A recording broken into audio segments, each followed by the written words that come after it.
Get out and stay out, my father screamed, his face purple with rage. My family threw me out into a freezing blizzard for dropping out of medical school, calling me a worthless failure. They had no idea I was quietly sitting on a $50 million fortune. The very next morning, I moved into my Manhattan penthouse on Billionaire's Row. 3 weeks later, they would be begging at my feet. My name is Ethan, and I am 33 years old. If you have ever been looked at by the people who share your blood and realize they only see a disappointment, I want you to listen closely. They tell you that family is supposed to be your sanctuary. But what happens when that sanctuary is a pressure cooker of conditional love? What happens when your existence is an embarrassment to their carefully curated social image? Let me know in the comments where you are watching from. Hit that like button and subscribe, because you are going to want to hear exactly what happens when the family scapegoat becomes the ultimate landlord. It was exactly 3 weeks ago. I was standing on the expansive porch of a $6 million estate in the Hamptons. The snow was coming down so hard it felt like shattered glass hitting my face. But the freezing cold outside was absolutely nothing compared to the absolute ice in my father's voice. The night had started as a celebration. It was the 35th wedding anniversary for my parents, Richard and Patricia. My father, Richard, is a renowned cardiac surgeon and the chief medical officer at a major New York hospital. My mother, Patricia, is a socialite whose entire existence revolves around hosting charity galas to flaunt their wealth and assert their dominance. The grand dining room was packed with the upper echelon of East Coast society. Top-tier surgeons, ruthless hedge fund managers, and massive real estate tycoons mingled under dripping crystal chandeliers. Waiters circulated with silver trays of expensive champagne and delicate appetizers. I had driven 3 hours through a brutal winter storm just to show up for them. I had spent the last 8 years in exile trying to build a bridge back to the people who raised me. I wore a simple, dark tailored blazer, avoiding the flashy designer labels my family obsessed over. I thought maybe tonight they would finally just see me for who I am. Across the crowded room, I spotted my younger sister Olivia. At 30 years old, she is the undisputed golden child of our family. She is a high-end dermatologist who caters exclusively to wealthy celebrities and prominent public figures. Standing right next to her was her husband, Jamal. Jamal is a 34-year-old African-American man who exudes a ruthless, predatory confidence. He is a senior corporate lawyer at one of Manhattan's most vicious firms, and he wears bespoke suits that scream newly acquired wealth. They spotted me standing quietly near the edge of the room, holding a glass of club soda. Olivia's smile immediately curdled into a sneer of pure disdain. She tapped Jamal on the arm, pointing her champagne flute in my direction. They glided over to me like sharks sensing a single drop of blood in the water. Ethan, you actually came," Olivia said, looking me up and down as if inspecting a nasty stain on her expensive carpet. "I thought you would be too busy doing whatever it is you do now in that little apartment of yours." Jamal chuckled, adjusting his heavy gold cufflinks with a practiced arrogance. "Come on, Liv, don't be hard on the guy. Coding takes time." Speaking of time, I just closed a $5 million retainer with a major tech conglomerate today. How are the little apps coming along, Ethan? Are you still trying to build the next big video game? "It is a telehealth platform, Jamal," I replied, keeping my voice completely even and refusing to take the bait. "And it is doing perfectly fine." Right. Jamal smirked, taking a slow sip of his drink. "Well, let me know if you ever need a small business loan. My firm does pro bono work for struggling startups occasionally." Before I could respond to his deeply condescending offer, a distinguished-looking man in a sharp tuxedo approached our group. I recognized him immediately as one of my father's hospital board members. "Richard," he boomed cheerfully as my father walked over to join us, "and this must be the rest of the wonderful family. I know Olivia, of course, but who is this young man?" My father's face immediately tightened. The jovial, proud patriarch vanished in an instant, replaced by a man terrified of losing his precious social standing. "This is Ethan," my father said, the name catching in his throat like a sharp fishbone. "Ah, you must be the other doctor in the family I have heard so much about." The board member smiled brightly, extending his hand toward me. "Actually, sir," I said politely, shaking his hand, "I am not a doctor. I work in software. The silence that fell over our small group was absolute and suffocating. The board member blinked, looking deeply confused by this revelation. "Oh, I see. Well, software is very modern." He quickly excused himself, clearly sensing the sudden and drastic drop in temperature. As soon as the man was safely out of earshot, my father rounded on me, his face contorting with pure, unadulterated rage. He grabbed me tightly by the bicep, his fingers digging into my arm like claws, and dragged me forcefully into the hallway, away from the prying eyes of the guests. My mother, Olivia, and Jamal followed closely behind us, forming a tribunal of harsh judgment. "What the hell is wrong with you?" My father hissed, his voice vibrating with suppressed fury. "You just had to embarrass us, did you not? You could not just play along for one single night." "Play along with what, Dad?" I asked, my voice rising just a fraction to match his energy. "The lie that I am a doctor." "You are a dropout," my mother snapped, stepping forward, her diamond necklace rattling against her chest. "You are an ugly, embarrassing college dropout. We invite our most important friends here, and you show up looking like a nobody talking about your pathetic computer games." "It is a medical platform, Mom," I tried to explain, hoping they would finally understand. "It is saving lives every single day." But it was like talking to a solid brick wall. Jamal leaned against the wooden door frame, his arms crossed over his chest, clearly enjoying the show unfolding before him. "Look, man, you are ruining their night. You do not fit in here anymore. Just accept your place and move on." My father pointed a trembling finger directly at my face, his breathing heavy. "I gave you everything. I paved the way for you to be a surgeon, to be a man of respect, and you threw it all away to stare at a glowing screen. You are a complete failure, Ethan. You bring nothing but shame to this family." "Dad, I came here to celebrate your anniversary," I started to say, wanting to de-escalate the situation. "Get out and stay out!" My father roared, the volume finally breaking his hushed country club whisper.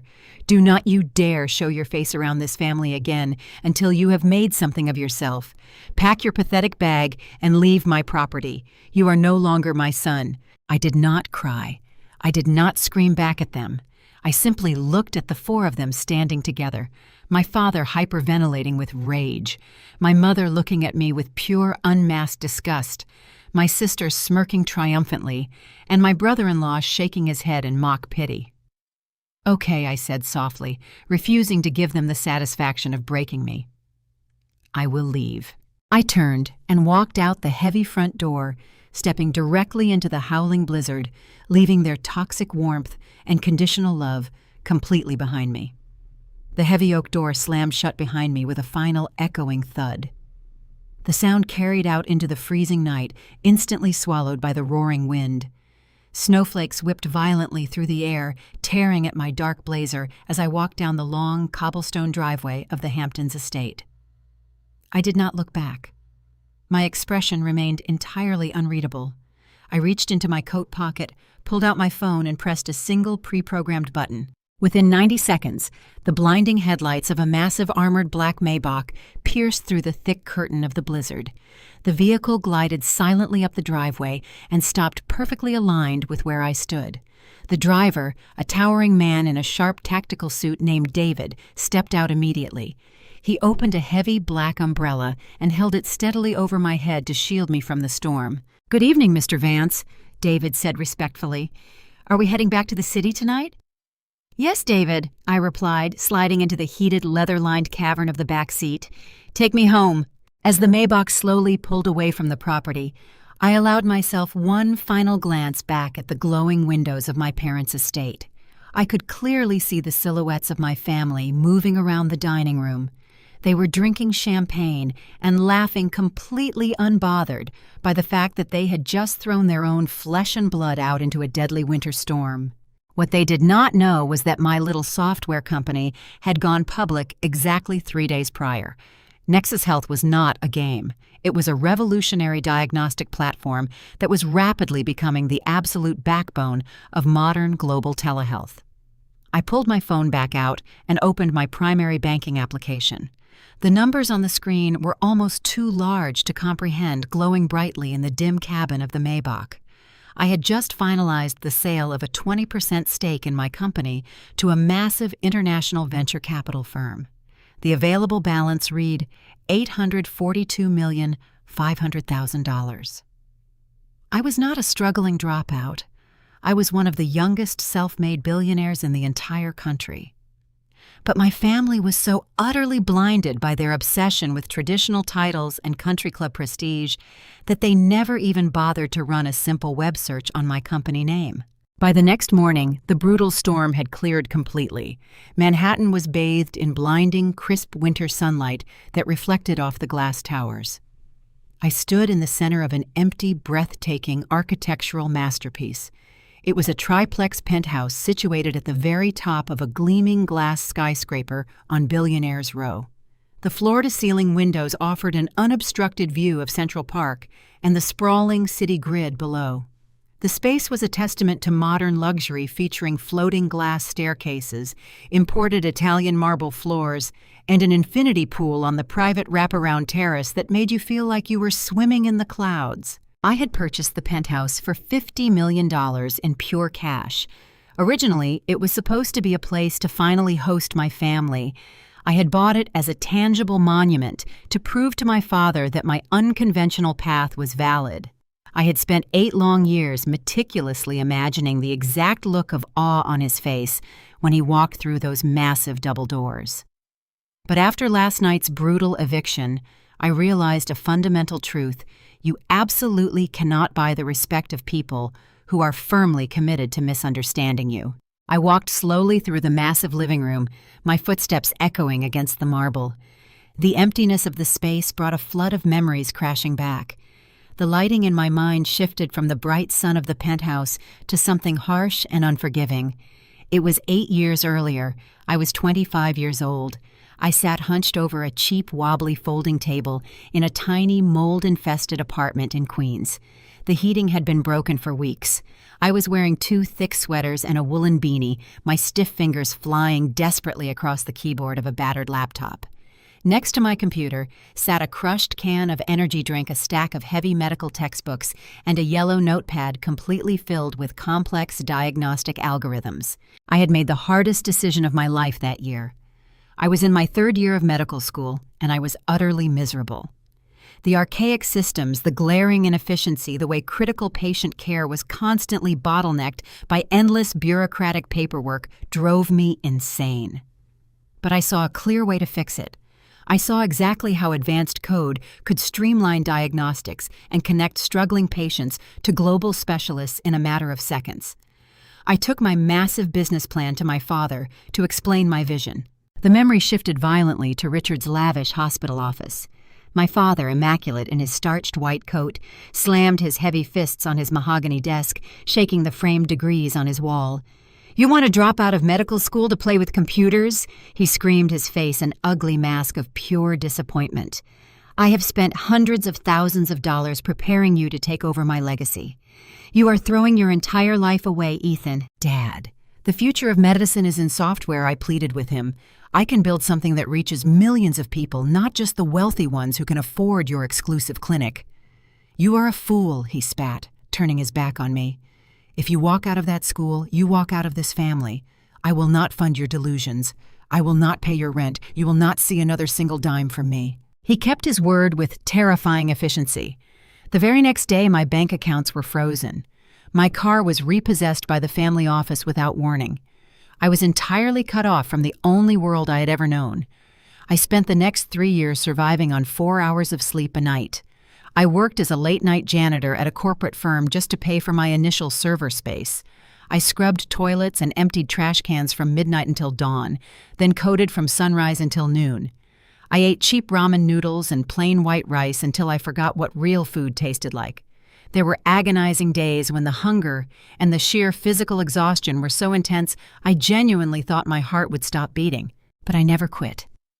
Every single time I wanted to give up and crawl back home, I heard my father's booming voice calling me a failure. I heard my mother loudly bragging to her socialite friends about Olivia's perfect grades while pretending her son did not exist. Their crushing rejection became my absolute fuel. It built an unshakable empire out of my grief. Standing by the towering windows of my $50 million penthouse, I took a slow, deep breath of the temperature-controlled air. I had thought the money and the massive success meant I was finally safe from their toxicity.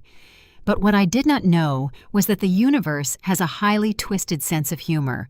Because while my digital empire was expanding rapidly to touch the sky, my father's carefully constructed world of medical prestige and power was beginning to rot from the inside out. They were about to desperately need the very dropout they had just thrown out into the snow.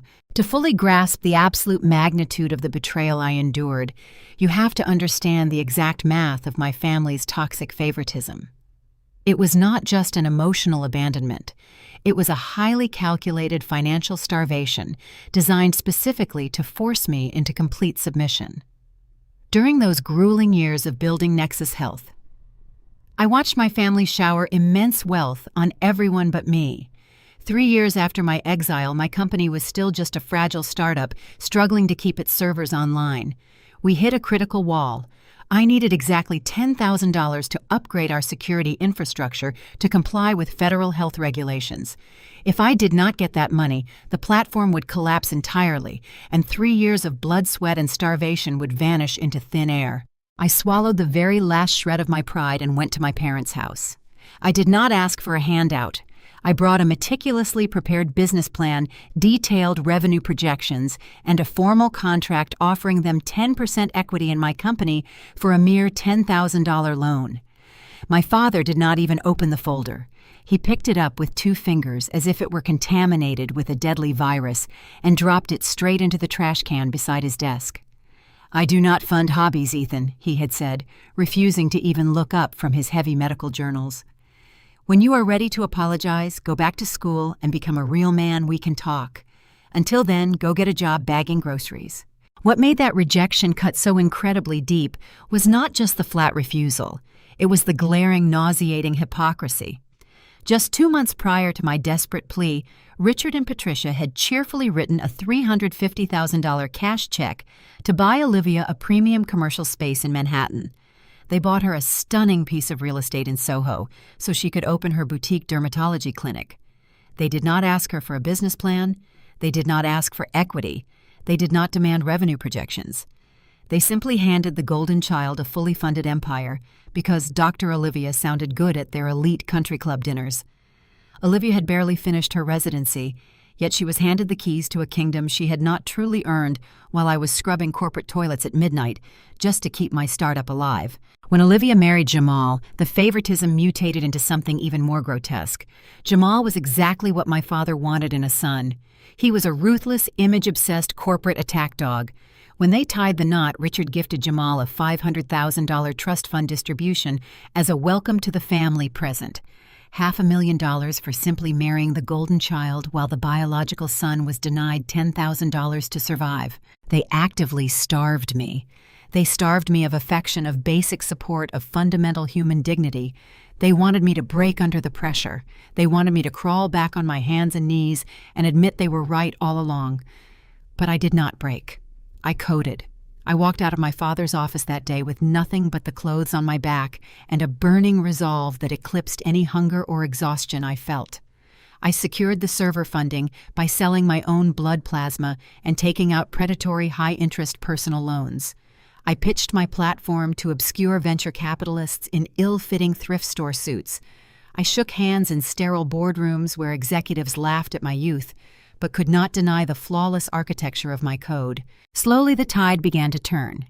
Nexus Health's user base skyrocketed from 10,000 to 100,000 and then to 10 million active users. Hospitals across the country began integrating my diagnostic artificial intelligence. The eventual ringing of the bell at the New York Stock Exchange validated every single sleepless night and every skipped meal. But while my star was ascending into the stratosphere, the heavy gravity of pure arrogance was beginning to crush my family's reality. I walked over to the sprawling marble kitchen island in my penthouse and pulled up a highly classified corporate dossier on my secure tablet. The bold logo at the top of the screen read St. Jude Medical Consortium. It was the massive hospital network where my father served as chief medical officer. My father had spent his entire life building an impenetrable image of infallibility. He truly believed his crisp white coat made him a god among men. but gods are notoriously terrible at accounting. St. Jude was hemorrhaging money at an alarming rate. Richard, blinded by his own towering ego, had spearheaded a massive and disastrous expansion project. He had funneled hundreds of millions of dollars into luxury VIP patient suites to cater to his wealthy friends, while completely neglecting basic hospital infrastructure and essential digital modernization. The hospital was running on outdated paper-based systems from 2 decades ago. Critical medical errors were rampant. Malpractice lawsuits were piling up faster than their legal team could process them. The hospital's board of directors was in a state of absolute panic. They were on the verge of declaring bankruptcy. The only possible way to save the hospital, and more importantly to save my father's lavish pension and his precious social reputation, was a total buyout by a massive tech medical conglomerate capable of digitizing and absorbing their failing infrastructure. Simultaneously, the pressure cooker was whistling loudly in Olivia and Jamal's perfectly curated lives. Jamal was a senior lawyer, but he was hungry for the ultimate prize, a managing partner position. To secure that title, he did not just need to be a brilliant attorney. He needed to be a Manhattan social titan. He needed to bring in corporate whales. The firm's senior partners cared exclusively about appearances, immense wealth, and elite connections. Olivia, completely consumed by her own vanity, was relentlessly pressuring Jamal to host the social event of the decade. She wanted a massive charity gala that would cement their status at the very top of the Manhattan social hierarchy. They desperately needed a venue that screamed unimaginable wealth. They had spent weeks frantically trying to secure a location, but every elite space was either fully booked or outright refused to rent to people they considered new money. They were all suffocating under the crushing weight of their own egos. My father was desperate for a corporate savior. Jamal was desperate for a golden contract to make partner, and Olivia was desperate for a palace to show off to her hollow friends. The stark contrast between my current reality and those dark years of exile still haunts the edges of my mind. My parents did not merely cut me off financially. They weaponized their wealth to ensure my failure seemed inevitable. They wanted my starvation to be a public spectacle, a cautionary tale for anyone in our social circle who dared to defy Richard's grand design. To understand their cruelty, you must look at how they funded Olivia's rise to absolute mediocrity. While I was pawning my few remaining possessions to afford basic cloud hosting for Nexus Health, my parents were throwing a $250,000 launch party for Olivia's dermatology practice. I remember standing across the street in the pouring rain, watching through the floor-to-ceiling glass of her clinic. The space was draped in imported white orchids. Waiters served beluga caviar. My father stood at the center of the room raising a glass to toast his brilliant daughter.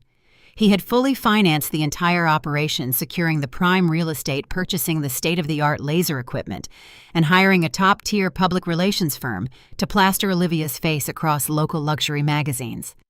She had never written a business plan. She had never pitched an investor.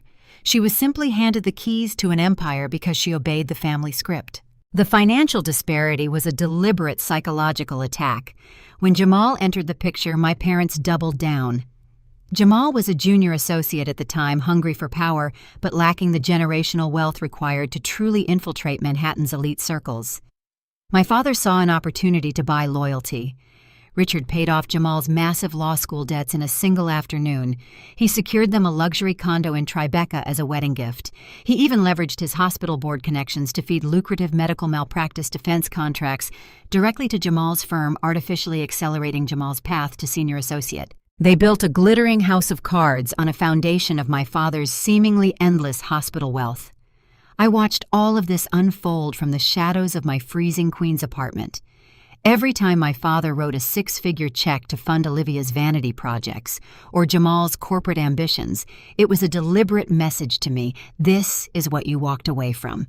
This is the luxury you could have had if you simply surrendered your autonomy. But their financial warfare backfired spectacularly. Handing Olivia an empire completely destroyed her work ethic. She spent more time attending high society luncheons than consulting with patients. Her clinic operated at a massive loss, entirely subsidized by monthly wire transfers from my father's personal accounts. Jamal grew lazy and entitled, assuming his father-in-law's connections would automatically hand him a managing partner position without him having to do the actual grinding legal work. They became soft arrogant and entirely dependent on the Bank of Richard. My starvation, on the other hand, made me lethal. When you have to choose between eating dinner and paying for an extra terabyte of server space to keep your code alive, you learn how to optimize every single line of data. You learn how to pitch your vision with the desperate, undeniable conviction of a man who has absolutely nothing to lose. I built Nexus Health to be bulletproof because I could not afford a single failure. My poverty bred innovation. Their unlimited funding bred complacency. And now the bill for their complacency was coming due. My father's grand financial fortress was inherently tied to the success of St. Jude Medical Consortium. His massive executive salary, his hefty performance bonuses, and his equity shares were the sole engine funding Olivia and Jamal's extravagant lifestyle. When Richard's reckless VIP expansion project caused the hospital's profit margins to absolutely crater, the shockwaves hit our family immediately. The monthly wire transfers to Olivia's failing clinic stopped. The country club memberships went unpaid. The Bank of Richard was suddenly terrifyingly empty. This sudden financial drought explained the sheer, unadulterated panic radiating from Olivia and Jamal. They were drowning in the exorbitant overhead costs of their Tribeca condo and the clinic. Jamal desperately needed to secure the managing partner position to access the firm's profit-sharing pool. Olivia needed to attract elite ultra-wealthy clients to save her failing business. They needed a massive public relations triumph to project an aura of immense wealth, hoping to attract fresh investors and high-paying clients before their house of cards collapsed entirely. They needed a gala. They needed a venue that screamed generational wealth and untouchable prestige. They needed to trick Manhattan's elite into believing they were still at the absolute top of the food chain. I stood in my $50 million penthouse, the digital dossier of their impending financial ruin glowing on my secure tablet. A sharp, rhythmic buzzing broke the total silence of my home office. I glanced down at my phone resting on the expansive mahogany desk. The caller identification displayed a private number, but I recognized the assigned ringtone. It was my primary real estate broker from one of the most exclusive agencies in the city. I picked up the device and accepted the call. "Speak," I commanded quietly. "Mr. Vance Alexander." The crisp, professional voice of my lead broker echoed through the speaker. "I apologize for the interruption. I am fully aware you instructed us to keep the lower floor of your triplex penthouse strictly vacant for your private art gallery. However, we have received a highly unusual and extremely persistent request. A couple is practically begging to rent the raw space for a single night to host a high society charity gala. They are offering triple the standard premium rate. It is frankly an absurd amount of money." I leaned back in my leather chair, swirling the cold remnants of my coffee. "I do not need their money. Deny the request immediately." "Understood, sir," the broker replied quickly. "I will inform Mr. Jamal Washington and Dr. Olivia Washington that the space remains unavailable." My grip on the ceramic coffee cup froze.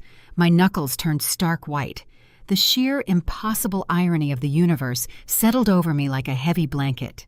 The very people who had mocked my poverty, the people who had laughed as I was thrown into a blizzard, were now blindly begging to rent the floor beneath my feet just to save their crumbling social status.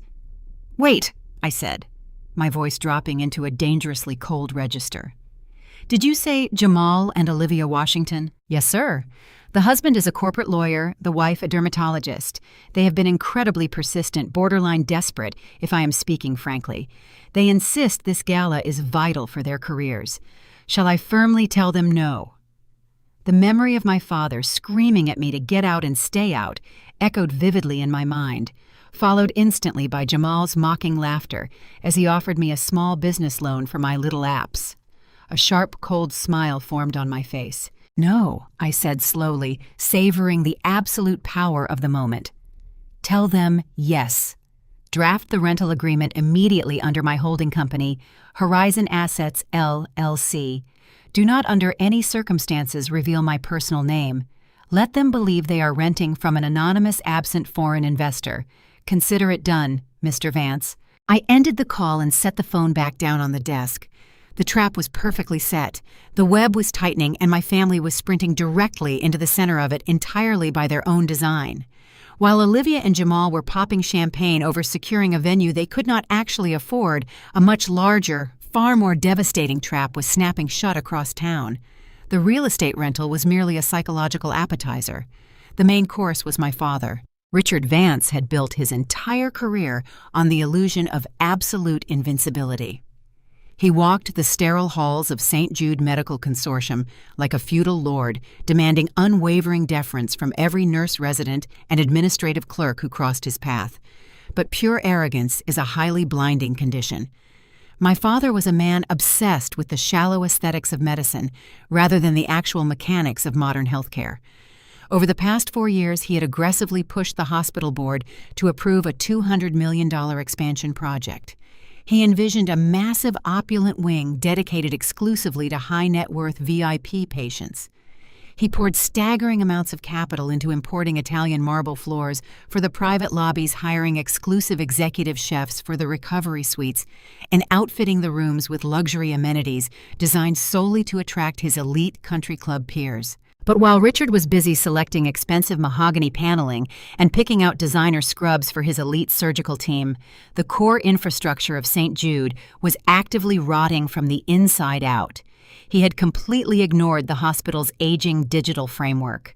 The facility was still running on fragmented paper-heavy filing systems and obsolete data servers from an entire decade ago. The consequences of this massive administrative oversight were catastrophic. Patient files were routinely misplaced. Diagnostic reports were delayed by days. Critical communication between emergency departments and specialized surgeons broke down on a daily basis.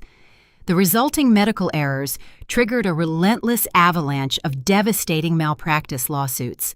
St. Jude was bleeding cash at an unprecedented, terrifying rate. The VIP wing, his supposed crowning achievement, sat largely empty because modern, ultra-wealthy patients preferred streamlined, high-tech boutique clinics over a mismanaged bureaucratic nightmare. The hospital's credit rating tanked. Suppliers were threatening to cut off essential medical deliveries due to severely past-due invoices. The board of directors was in a state of absolute, unmitigated panic. They were staring directly down the barrel of a highly public Chapter 11 bankruptcy. If St. Jude collapsed entirely, my father would not just lose his prestigious title as chief medical officer. He would lose his massive executive salary, his extensive equity shares, and his heavily leveraged pension. The total destruction of his reputation would be swift and merciless in the elite social circles he worshipped. The hospital board was already preparing to throw him to the wolves, demanding his immediate resignation behind closed doors to appease the furious shareholders. There was only one possible lifeline left to save the sinking ship. The board desperately needed a massive corporate buyout. They required a tech medical conglomerate with enough liquid capital to absorb their astronomical debts and the advanced digital infrastructure necessary to drag the failing hospital into the modern era. They needed a financial savior with deep pockets and aggressive modernizing capabilities. And they found one, or rather I found them. I left the quiet sanctuary of my penthouse and took my armored vehicle directly to the gleaming headquarters of Nexus Health. I stepped into our hyper-modern boardroom, a vast space dominated by seamless glass panels and interactive holographic data displays. I took my seat at the head of the long obsidian table, flanked by my top executive officers and a team of ruthless corporate acquisition specialists. My chief financial officer, a brilliant and calculating strategist, swiped a tablet, sending the catastrophic financial red lines of St. Jude onto the massive primary display wall. The glowing red numbers painted a stark picture of a rapidly dying empire. St. Jude is bleeding out completely, my executive reported, pointing a digital laser at the plunging revenue charts. Dr. Richard Vance fundamentally mismanaged their capital reserves. They are exactly 3 weeks away from total insolvency. They are practically begging on their knees for our acquisition offer to go through. I stared at the digital dossier on the huge screen. A high-resolution photograph of my father was prominently displayed next to the hospital's failing metrics. He looked so incredibly proud, so arrogant, so blissfully unaware that the faceless corporate entity about to swallow his legacy whole was controlled by the very sun he had thrown into a blizzard. According to our corporate intelligence gathering, my father had spent the last 2 weeks loudly bragging at his country club that a global tech conglomerate was coming in to officially partner with him. He was confidently telling everyone who would listen that this massive acquisition would validate his long-term vision, firmly securing his position as a visionary healthcare leader. He truly believed the incoming anonymous CEO would retain his services, desperately relying on his prestigious name and social connections to anchor the new hospital brand. He had absolutely no idea the incoming CEO considered his name a toxic liability that needed to be surgically excised from the industry. We acquire them immediately. I ordered my voice carrying absolute unquestionable authority across the silent boardroom. We absorb their entire hospital network into the Nexus Artificial Intelligence Diagnostic Grid. We will rip out their archaic filing systems and replace them with our proprietary software. But we do it completely quietly. I want the holding companies layered intricately through multiple offshore accounts and proxy boards. Richard Vance cannot know that Nexus Health is the primary entity behind the buyout until the ink is completely dry on the final signature. I want him entirely blind until the trap snaps shut. My executives nodded in unison, fully prepared to execute the hostile takeover with surgical precision. The immense corporate machinery of my empire began to move, targeting the very foundation of my father's arrogant pride. The financial starvation he had subjected me to was nothing compared to the corporate obliteration he was about to face. While my executives drafted the lethal acquisition protocols in our secure headquarters, another kind of desperation was reaching a boiling point miles away in a sleek corner office in Midtown Manhattan. Jamal was pacing the length of his imported Persian rug, gripping his phone so tightly his knuckles strained against his tailored cuffs. Jamal had built his entire identity around projecting an aura of untouchable success. As a highly ambitious African-American lawyer in a predominantly old-money corporate law firm, he operated with a ruthless chip on his shoulder. He constantly overcompensated, adopting an extreme brand of elitism that allowed him to look down on anyone who could not afford a luxury country club membership. He was entirely obsessed with optics. But optics were becoming incredibly expensive to maintain. Jamal was currently a senior associate, but the coveted title of managing partner was the only prize that mattered to him. Securing that promotion required more than just winning court cases. It demanded bringing in massive corporate whales as clients. The firm's partners judged their successors entirely by the sheer magnitude of their social influence and their proximity to generational wealth. Jamal needed to prove he belonged in the absolute upper echelon of Manhattan society. He needed a crowning achievement to dazzle the senior partners and force them to hand him the promotion. His wife was fighting an equally desperate battle for social survival. Olivia had designed her boutique dermatology clinic to be an exclusive playground for the ultra-rich. But exclusivity requires an endless stream of cash to sustain the illusion. With my father's hospital network quietly imploding, the generous monthly wire transfers that kept Olivia's failing clinic afloat had abruptly ceased. The reality of her situation was terrifying. Her lavish waiting room was empty. Her premium inventory was expiring. She was secretly drowning in debt, terrified that her shallow socialite friends would discover she was no longer backed by the Bank of Richard. Olivia and Jamal devised a high-stakes strategy to save themselves. They decided to host a massive, obscenely extravagant charity gala. They would invite the most powerful politicians, hospital board members, and corporate legal titans in the city. The gala was entirely a smokescreen. By projecting an image of limitless wealth and philanthropic power, Jamal aimed to lock down the managing partner vote, while Olivia planned to lure in a fresh batch of ultra-wealthy clients to save her dying clinic. They were betting their entire financial future on a single night of engineered perfection. There was only one massive problem: they could not secure a venue. For weeks, Olivia had been frantically touring the most prestigious locations in New York City: the Plaza, the Pierre, the elite private clubs overlooking the park. But Manhattan high society operates on a rigid, unspoken caste system.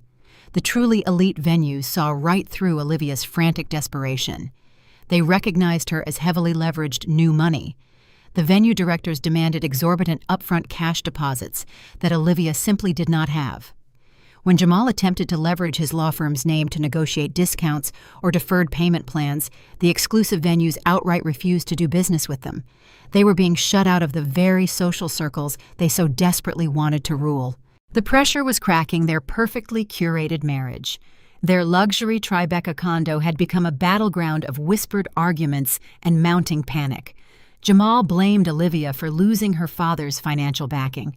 Olivia screamed at Jamal for failing to secure the promotion that would save them from bankruptcy. They were two hollow people realizing their entire existence was built on borrowed money and fake prestige. They were running out of time and completely out of viable options. In a final act of sheer desperation, Jamal instructed his assistant to scrape the most exclusive private real estate listings in the city. He needed a private residence, something so unimaginably wealthy that hosting a gala there would instantly cement his status as a kingmaker. That was when his assistant stumbled upon a discreet, unadvertised listing for the lower floor of a triplex penthouse on Billionaire's Row. The property description alone reeked of absolute untouchable power: floating glass staircases, custom Italian marble, unobstructed panoramic views of Central Park. The listing noted that the owner was an anonymous foreign investor operating through a holding company called Horizon Assets, LLC. The rental price for a single night was astronomical, but Jamal saw it as his final lifeline. He maxed out his last 2 platinum credit cards and pulled the remaining liquidity from his dwindling investment portfolio just to make the initial offer. Jamal and Olivia bombarded the real estate broker with calls. They sent aggressive emails detailing their social standing, name-dropping my father's hospital and Jamal's law firm, demanding to be given priority. They were literally begging an anonymous billionaire to let them borrow a fraction of his prestige for just one evening. They believed that securing this unbelievable venue would solve all their problems in one sweeping victory. They thought they were playing a brilliant game of high-stakes social chess. They never paused to consider who actually owned the board they were playing on. As I sat in my boardroom reviewing the finalized acquisition strategy for my father's hospital, I thought about the sheer poetry of the situation. My family had spent 8 years actively trying to destroy my future. Now they were emptying their final bank accounts to rent a single floor of my home, mistakenly believing it was their path to salvation. The financial starvation they had subjected me to had merely forged my empire. Their reliance on unearned wealth was currently digging their graves. The trap was primed, the players were perfectly positioned, and the final curtain was about to rise on the most devastating night of their lives. It was late Tuesday evening when the encrypted line on my private desk phone illuminated the darkened office.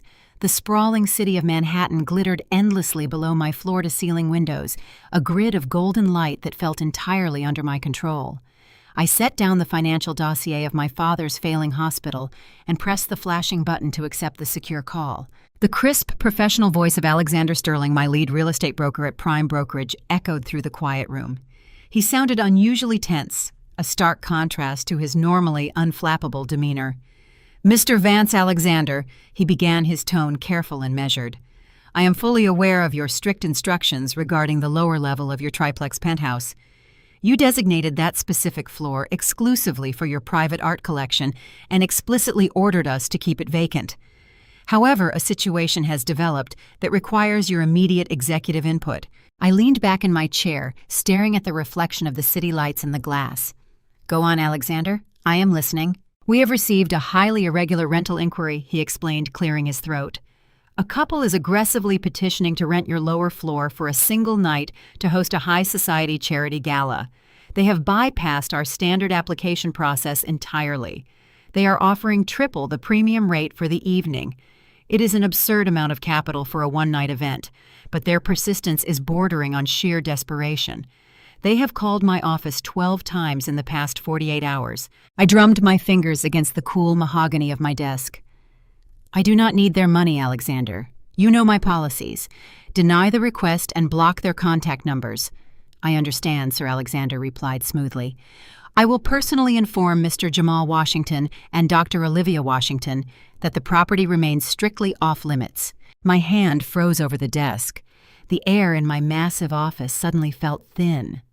I stopped breathing for a fraction of a second as the names registered in my mind, Jamal and Olivia Washington, my sister and my brother-in-law.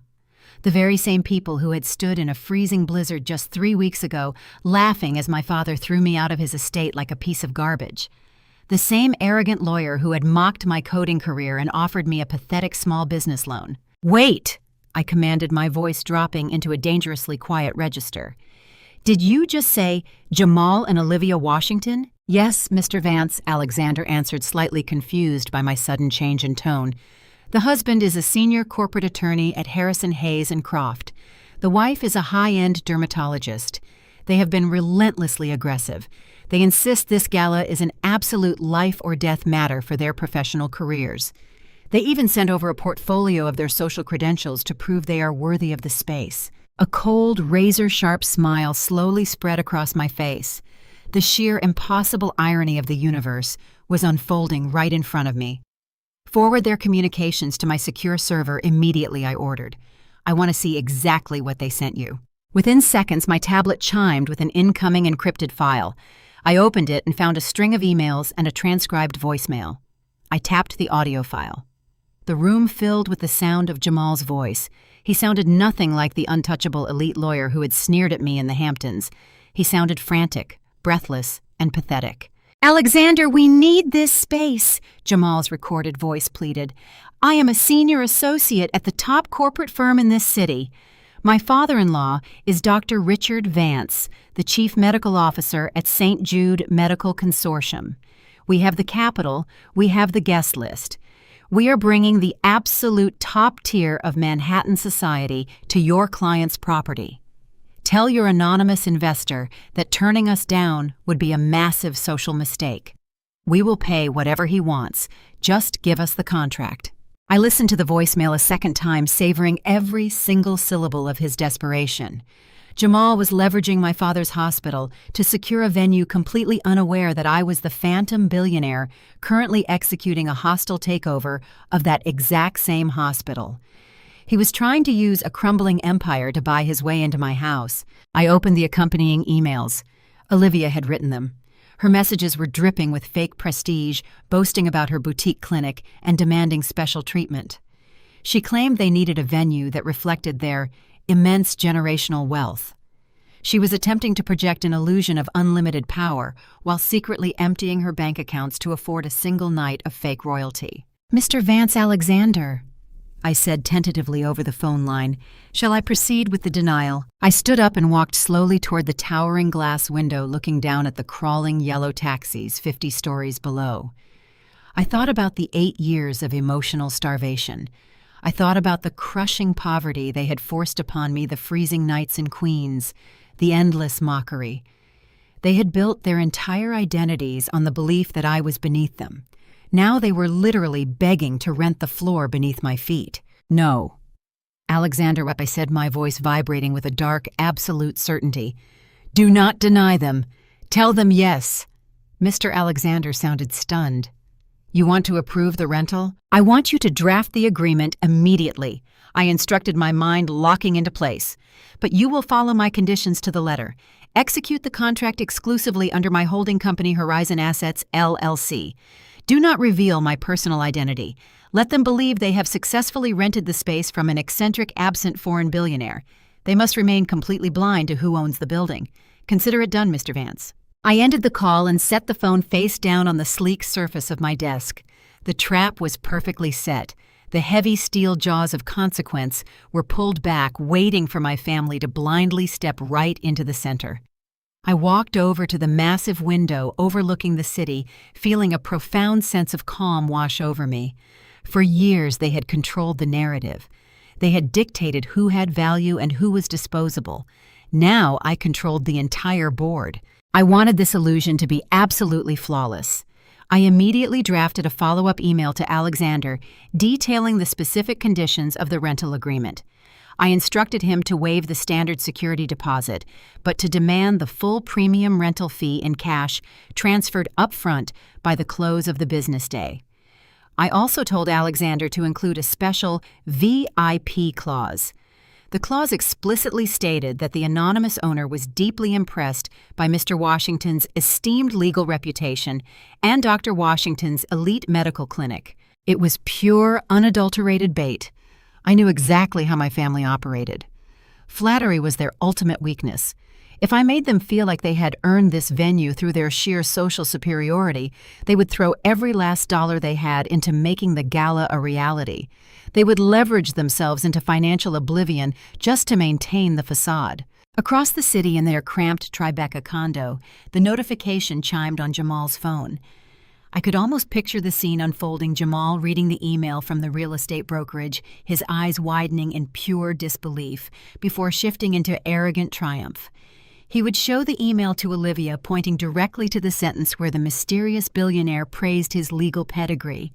They would pop an expensive bottle of champagne they could not afford, celebrating their supposed brilliance. Jamal genuinely believed his aggressive negotiation tactics had broken down the walls of Billionaire's Row. He thought he had bullied his way into the most exclusive real estate in Manhattan.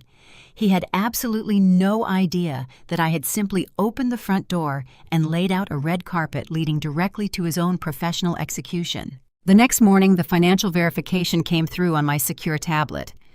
I sat at my kitchen island sipping a dark espresso and watched the digital transaction hit the Horizon Assets holding account, $250,000. The payment had been wired in full. My financial analysts at Nexus Health had already run a quiet, perfectly legal background check on Jamal and Olivia's liquid assets as part of our standard vendor vetting process. I knew exactly what that wire transfer meant. Jamal had completely liquidated his remaining stock portfolios. Olivia had drained the emergency operating funds from her failing dermatology clinic. They had taken out high-interest short-term personal loans just to cover the premium catering and the extravagant floral arrangements. They were now financially hollow. They had bet every single cent of their future on this one spectacular night. By Thursday afternoon, Alexander sent over the finalized event itinerary and the mandatory security guest list. Since my building maintained the highest security protocols in New York City, every single attendee had to be vetted and approved by my personal security team prior to entry. I opened the encrypted file on my tablet and began scrolling through the names. It was a masterclass in social climbing. Jamal had invited the senior managing partners from his law firm, the men who held his potential promotion in their hands. He had invited powerful district attorneys, corporate judges, and wealthy real estate developers. Olivia had invited a swarm of Manhattan socialites, fashion influencers, and elite plastic surgeons. And then right at the top of the VIP section, I saw them Dr. Richard Vance and Patricia Vance, my father and my mother. They were listed as the guests of honor. The sheer arrogance of it made me laugh out loud in the empty penthouse. My father was currently staring down the barrel of a massive hospital bankruptcy. He was days away from facing a board of directors who wanted his head on a silver platter. Yet here he was preparing to put on a tailored tuxedo and sip premium champagne, pretending he was the king of New York. He was probably planning to use this very gala to hunt down corporate investors, hoping to find a savior for his sinking medical empire. He was going to be standing in my house drinking my champagne, completely oblivious to the fact that his corporate savior and his biggest disappointment were the exact same person. I forwarded the guest list to my head of security, David. I gave him strict, precise instructions. When the guests arrived on Friday night, the lobby security was to treat Jamal and Olivia like absolute royalty. They were to be escorted through the grand lobby with the utmost respect. The staff was ordered to comply with their every demand. I wanted them to feel invincible. I wanted their egos inflated to the absolute maximum capacity, expanding like balloons right up until the moment I walked into the room with a needle. With the logistics firmly in place, I turned my attention to my own preparations. I had a tailor come to the penthouse that evening. This was not a business meeting. This was a reckoning. I selected a midnight black custom-tailored Tom Ford tuxedo. The fit was razor-sharp, exuding a quiet, terrifying authority. I paired it with a vintage Patek Philippe Nautilus watch, a subtle but undeniable marker of extreme untouchable wealth.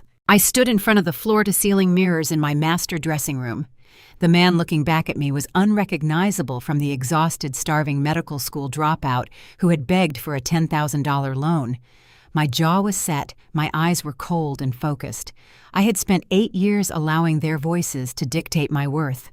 I had let my father's screaming rejection echo in my head every single time I faced a setback. I had let my mother's mocking laughter push me to the brink of physical collapse. But that version of Ethan was dead.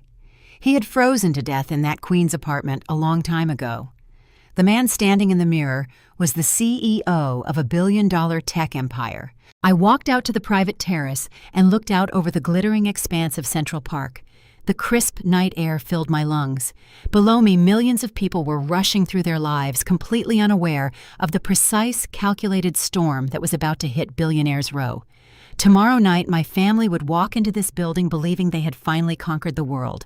Tomorrow night, I would show them exactly who owned it. Friday morning arrived with the sharp, unforgiving clarity of a surgical blade. I stood in my penthouse watching the sun crest over the East River before stepping into my private elevator. My driver, David, was waiting in the subterranean garage with the engine of the Maybach already running. We navigated the dense Manhattan traffic in complete silence, moving swiftly toward the sleek glass monolith that housed Nexus Health headquarters. Today was not just the day of the gala. Today was the day I legally dismantled my father's entire professional existence. I walked onto the top-floor executive suite with a relentless, measured pace. The atmosphere in the boardroom was electric. My top executives were already assembled around the massive obsidian table, their tablets glowing with live financial feeds. At the far end of the room, the primary digital display wall highlighted the terminal status of St. Jude Medical Consortium. The red lines on the graphs looked like a flatlining heartbeat. Victor, my chief financial officer, stood at attention as I took my seat at the head of the table. He was a ruthless numbers man who had orchestrated the intricate web of shell companies, keeping my identity hidden from the hospital's board of directors. "We are at the finish line," Ethan Victor announced, projecting a new series of documents onto the main screen. The board of directors at St. Jude voted unanimously at midnight. They had no other option. Their credit lines were officially frozen at 6 in the morning. If they did not sign the acquisition agreement today, they would have been forced to lock their emergency room doors by Monday morning. I stared at the high-resolution images of the hospital's executive board members displayed on the wall. Right in the center, looking characteristically arrogant and entirely oblivious, was the official portrait of Dr. Richard Vance. "Walk me through the final restructuring clauses," I commanded, keeping my voice perfectly level despite the adrenaline coursing through my veins. Victor tapped his tablet, pulling up the exact legal phrasing. "Per your strict instructions, the buyout is being executed through Vanguard Medical Holdings, a subsidiary entirely controlled by Nexus Health. The board of St. Jude thinks they are being bailed out by a faceless European investment group. We agreed to absorb their $200 million debt from the failed VIP wing expansion. We are bringing their entire network under our proprietary artificial intelligence diagnostic grid." "And the executive restructuring terms?" I asked, leaning forward, clasping my hands together on the cool glass of the table. "Ironclad," Victor replied with a predatory smile. "The moment the funds transfer clears, Vanguard Medical Holdings assumes absolute operational control. Clause 7.4 grants the incoming parent company the immediate unchallengeable right to terminate any senior executive without severance if financial negligence is proven. We have compiled over 400 pages documenting Dr. Richard Vance's direct financial negligence regarding the VIP expansion project. He bypassed basic compliance protocols to fund luxury suites for his country club friends. It is gross mismanagement." I looked at my father's photograph on the digital wall. For my entire life, Richard Vance had wielded his title like a weapon. He used his position as chief medical officer to belittle anyone who did not wear a white coat. He had looked at my coding software, the very software that was now generating billions of dollars and saving millions of lives, and called it a pathetic hobby. He had thrown me into a blizzard because my lack of a medical degree embarrassed him in front of his wealthy peers. Now his entire identity, his pension, his prestigious title, and his fragile ego were resting on the desk in front of me, condensed into a stack of legal acquisition papers. The sheer poetry of the moment was almost overwhelming. My father had spent the last week actively boasting to his elite social circle that a massive corporate bailout was going to validate his visionary leadership. He truly believed the incoming investors would beg him to stay on board to lend his prestigious name to their new brand. He thought he was untouchable. He was completely blind to the fact that the corporate guillotine was already falling. "Bring me the signature pages," I ordered. My head of corporate acquisitions, a sharp woman named Rachel, slid the heavy leather binder across the polished obsidian table. She handed me a solid gold fountain pen. "The hospital board members have already provided their digital signatures via the secure portal," Rachel explained, pointing to the glowing green confirmations on her screen. "They are sweating bullets waiting for our counter-signature. The second you sign, the wire transfer executes. St. Jude Medical Consortium ceases to be an independent entity. It becomes property of Nexus Health." I took the heavy pen in my hand. I thought about the moldy, freezing apartment in Queens. I thought about the days I went without food just to keep my servers running. I thought about the $10,000 loan my father had laughed at, tossing my business plan into the trash like common garbage. I pressed the nib of the pen to the thick premium paper. With 3 swift, fluid strokes, I signed my name. "Execute the transfer," I said, sliding the binder back to Rachel. Victor tapped his screen. A satisfying low chime echoed through the boardroom. The massive display wall refreshed, turning from a chaotic sea of red financial warnings to a sleek, unified blue screen bearing the Nexus Health corporate logo. "It is done," Victor confirmed, looking up from his terminal. "We own them. The hospital network is officially ours." I stood up from the table, adjusting the cuffs of my dark suit. "Excellent work, everyone. Begin the integration protocols immediately, lock down their internal servers, and initiate the software transition. But hold the executive termination notices. Do not send the official restructuring emails to the hospital board just yet." Victor looked mildly confused. "Sir, usually we clean house the moment the ink is dry. When do you want the termination notices delivered?" I looked out the window, visualizing the massive skyline and the penthouse waiting for me on Billionaire's Row. "Tonight," I said, a cold smile forming on my lips. "I will be delivering the termination notice to the chief medical officer personally." The boardroom fell silent as the executives registered the deadly serious tone in my voice. They did not know the personal history, but they recognized the absolute authority of a CEO moving in for the kill. I walked out of the room, my mind already shifting to the next crucial piece of the chessboard. My father's empire was now securely in my pocket, legally dismantled and waiting for the final blow.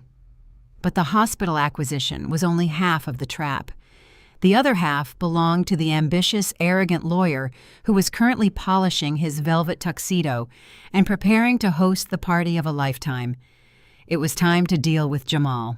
Across town, inside the imposing glass and steel monument that housed Harrison Hayes and Croft Jamal Washington, was riding the highest adrenaline rush of his entire professional career. He stood in front of the floor-to-ceiling mirror in his corner office, adjusting the cuffs of his tailored shirt, practicing the exact smile he would use when he was finally named managing partner. His phone buzzed relentlessly, with notifications from vendors finalizing the details for the Penthouse Gala, but he ignored them. He had just received an urgent summons from Donovan Croft, the most ruthless and powerful senior partner in the entire firm. Jamal strode down the long corridor, his expensive leather shoes sinking into the thick carpet. He felt untouchable. He had secured the most exclusive venue in Manhattan, his wife was about to rake in millions in new clientele, and his social standing was about to eclipse everyone he knew. He pushed open the heavy mahogany doors to Donovan Croft's sprawling executive suite with unbridled confidence. Donovan was standing by his desk, pouring 2 glasses of remarkably expensive scotch. He handed one to Jamal, a rare gesture of absolute respect that made Jamal's heart pound with triumph. "Drink up, Washington," Donovan said, raising his glass with a predatory grin. "You are going to need it to celebrate. We just landed the white whale." Jamal took a sip, the smooth liquid burning down his throat. "Who did we get?" "Nexus Health." Donovan announced, his voice vibrating with barely contained excitement. The largest, most aggressive health technology conglomerate on the planet just retained our firm. They quietly acquired the St. Jude Medical Consortium this morning. It is a massive multi-billion-dollar hospital takeover, and Nexus wants us to handle every single piece of the regulatory restructuring. The retainer they just wired over is $50 million. Jamal nearly choked on his scotch. $50 million. That is the largest single contract in the history of this firm. Exactly, Donovan said, leaning against his desk. And their corporate proxy specifically requested our hungriest, most aggressive senior associate to lead the ground operation. I am assigning you as the lead counsel on the Nexus Health account. You finalize this transition smoothly.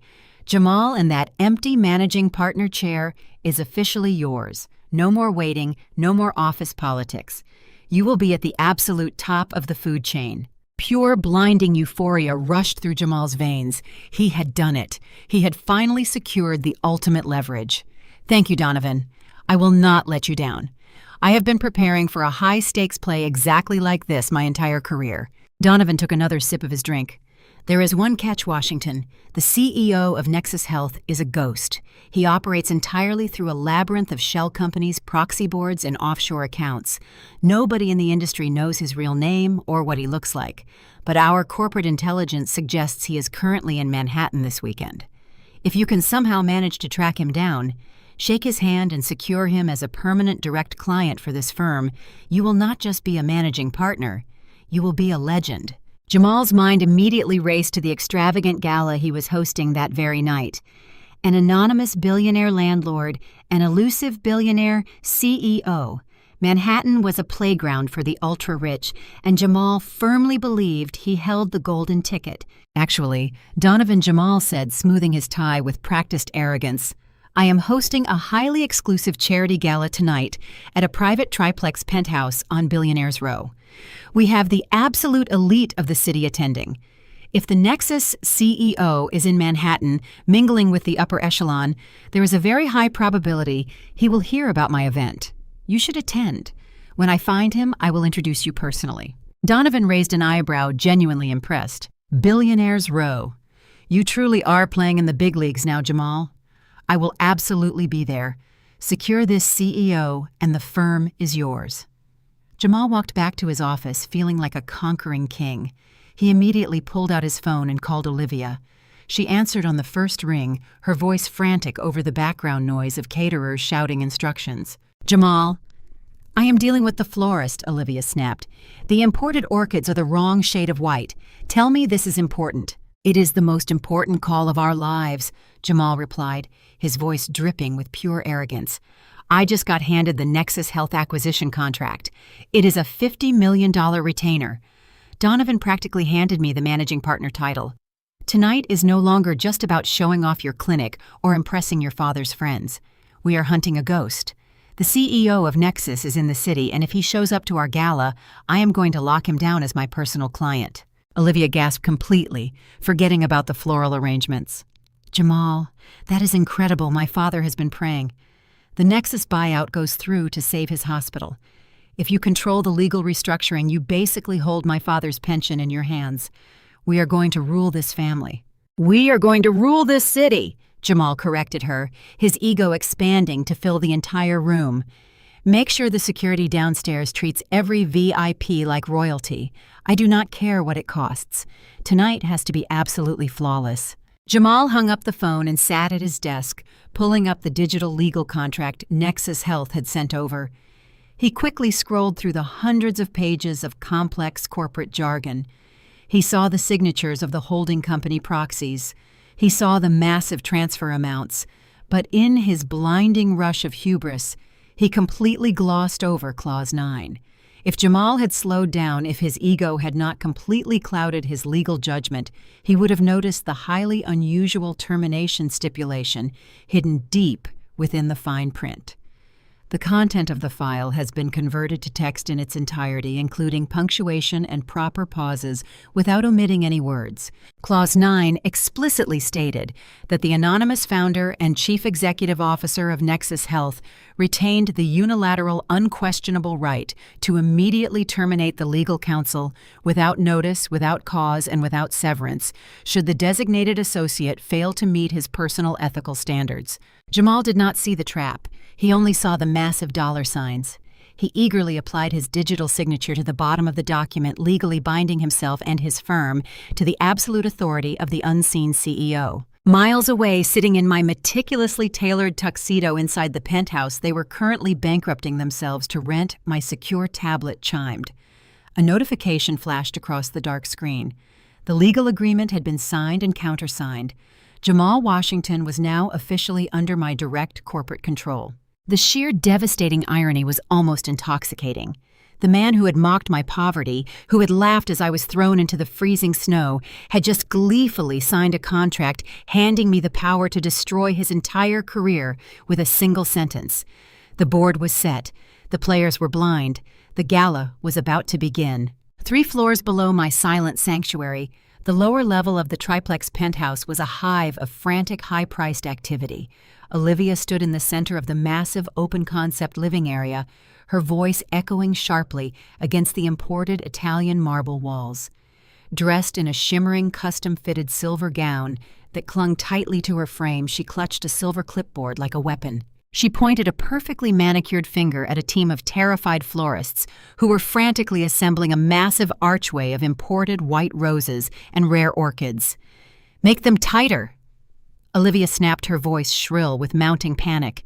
"I paid $75,000 for these floral arrangements, and they currently look like cheap supermarket weeds. The managing partners of my husband's law firm will be walking through those heavy brass doors in less than an hour.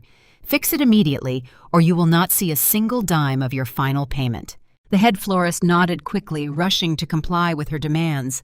Olivia took a deep, shaky breath, trying to steady her racing heart. The financial pressure was completely crushing her. Every single detail of this extravagant evening had been purchased on high-interest credit. She had secretly taken out a massive second mortgage on their Tribeca condo just to cover the exorbitant catering costs. Her boutique dermatology clinic was weeks away from missing payroll entirely, but she firmly believed this party would save her. She just needed the elite attendees to see her standing in this $50 million property. She needed them to assume she naturally belonged to the billionaire class. The private elevator doors chimed, and Jamal strode into the room. He wore a midnight blue velvet dinner jacket, his posture rigid with arrogant tension. He immediately began barking harsh orders at the waitstaff, dismissing a young server for carrying a silver tray at the wrong angle. Jamal walked over to Olivia and wrapped an arm around her waist, surveying the breathtaking panoramic view of Central Park spreading out below them. "This is it, Liv," Jamal said, his eyes practically gleaming with raw greed. "This venue is absolutely flawless. I just spoke with Donovan. The entire senior partnership is coming tonight. We hold the absolute key to the Nexus Health acquisition. If we play this right, I will be named managing partner by Monday morning. We will never have to worry about your father cutting off the clinic funding ever again." Olivia leaned into him, a predatory smile forming on her lips. "We are going to own Manhattan society after tonight, Jamal. This space screams generational wealth. Everyone will automatically assume we have secured a private network of foreign billionaires." Jamal adjusted his heavy diamond cufflinks. "Speaking of billionaires, keep your eyes open for anyone who looks like they run a tech empire. The CEO of Nexus Health is in the city. He is a ghost, but Donovan thinks he might make an appearance if he hears about a gala at this exclusive address. If I can corner him and shake his hand, I can secure him as my personal client. I will be completely untouchable." As they stood there feeding each other's delusions of grandeur, the elevator chimed again. Richard and Patricia stepped out into the grand foyer. My mother was draped in a heavy emerald silk dress, her neck adorned with a thick diamond collar that she had likely forced my father to purchase on credit years ago. She immediately adopted her practiced haughty sneer, aggressively examining the soaring glass ceilings and the massive infinity pool visible through the terrace doors. "Well," Patricia said, waving her hand dismissively, "it is a bit modern for my taste, but I suppose it will do for a charity event. Have you ensured the caterers know not to serve the cheap champagne to the hospital board members?" Olivia rolled her eyes but nodded obediently. "Yes, Mom. The vintage bottles are reserved exclusively for the VIP tables." Richard did not say a single word about the decor. He was sweating profusely beneath his stiff tuxedo collar. His face was pale, and his hands shook slightly as he obsessively checked his mobile phone for incoming emails. The St. Jude Medical Consortium Board of Directors had finalized the buyout paperwork that morning, but the new parent company had instituted a complete communications blackout. Richard had absolutely no idea if he still had a job. The uncertainty was eating him alive. He walked over to a temporary bar and poured himself a heavy glass of bourbon, downing it in one swift motion. "Richard, calm down," Patricia hissed, grabbing his arm and digging her manicured nails into his sleeve. "You are sweating. You look desperate. You need to project absolute confidence tonight. We are at the apex of the social ladder. Act like it." "I am trying," Richard snapped, keeping his voice low so the hired staff would not hear their panic. "You do not understand the extreme pressure I am under right now. Vanguard Medical Holdings absorbed the hospital's debt, but they have not released the new executive restructuring plan. I have to find the Nexus CEO tonight. I have to convince him that my leadership is vital to the new brand. If I lose my position as Chief Medical Officer, we lose everything. We will not even be able to afford the country club dues next month." Jamal walked over, clapping his father-in-law on the shoulder with fake reassurance. "Relax, Richard. I am the lead counsel on the Nexus acquisition now. I hold the keys to the castle. Once I find this phantom CEO, I will make sure your executive package is fully protected.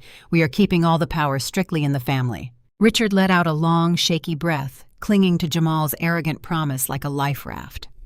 "You are right, Jamal. We just need to control the narrative. Tonight is about showing undeniable power." Patricia smiled, finally relaxing her tight grip on Richard's arm. "Exactly. This night is a triumph. It is a true testament to what this family can achieve when we focus on excellence." She paused, a cruel, mocking light entering her eyes. "Could you imagine if we had allowed Ethan to drag us down? Could you imagine him standing in a place like this, mumbling about his little computer programs in a cheap thrift store suit? He would have been a total embarrassment to us all." Olivia laughed a sharp, ugly sound that echoed harshly off the marble walls. "Thank God Dad threw him out. Can you imagine the senior partners meeting a medical school dropout? We would be an absolute laughingstock. Throwing him into that blizzard was the best executive decision you ever made, Dad." Richard stood a little taller, visibly inflating at his daughter's praise. The bourbon was beginning to steady his frayed nerves. "I did what was strictly necessary to protect the integrity of our family name. Weakness cannot be tolerated. We cut the dead weight and look at where we are now." The four of them stood in a tight circle in the center of the massive room, raising their crystal glasses in a unified toast to their own perceived brilliance. They felt absolutely invincible. They firmly believed their ruthless social climbing and financial manipulation had secured their place at the very top of the world. They were entirely oblivious to the fact that they were standing inside a $50 million cage. They had absolutely no idea that the dead weight they had so proudly discarded was currently sitting 3 floors right above their heads, putting on a $25,000 tuxedo and preparing to drop the sky directly on top of them. At exactly 8 o'clock, the heavy brass doors of the private lobby elevators began to slide open in a synchronized, rhythmic sequence. The first wave of Manhattan's absolute elite spilled into the massive living space, bringing with them the sharp scent of expensive cologne, rare perfumes, and the crisp winter air. Women in cascading silk gowns and men in impeccably tailored tuxedos handed their heavy coats to the waiting staff. The string quartet, positioned elegantly on the floating glass balcony, swelled their music to fill the cavernous room. Olivia stood near this grand entryway, playing the role of the benevolent queen perfectly. She kissed cheeks, accepted lavish compliments on the breathtaking real estate, and artfully dodged any direct questions about how she managed to secure a property that was famously off-limits to the public. She dropped vague hints about anonymous foreign benefactors and exclusive private networks, watching with deep satisfaction as her high society rivals burned with undisguised envy. She even pointed to a massive abstract painting hanging on the far wall, confidently lying to a group of socialites about how she had personally helped the owner curate his collection. Across the room, Jamal was executing his own calculated social performance. He spotted Donovan Croft, the most ruthless senior partner at his law firm, stepping out of the elevator. Donovan was flanked by 3 other executive partners, all of them men who possessed the power to crown Jamal the next managing partner. Jamal immediately abandoned his conversation with a minor city politician and made a direct beeline for his bosses. "Donovan, gentlemen, welcome." Jamal greeted them, flashing his brilliant, perfectly practiced smile. He gestured expansively toward the towering glass walls, showcasing the glittering expanse of Central Park. "I am thrilled you could make it tonight. Please enjoy the vintage champagne." Donovan took a slow, sweeping look around the opulent space, clearly impressed despite his usual cynical nature. "I have to admit, Washington, when you said you secured a property on Billionaire's Row, I assumed you meant a cramped event space on a lower floor. This is a fortress of serious, untouchable wealth. How exactly did you pull this off?"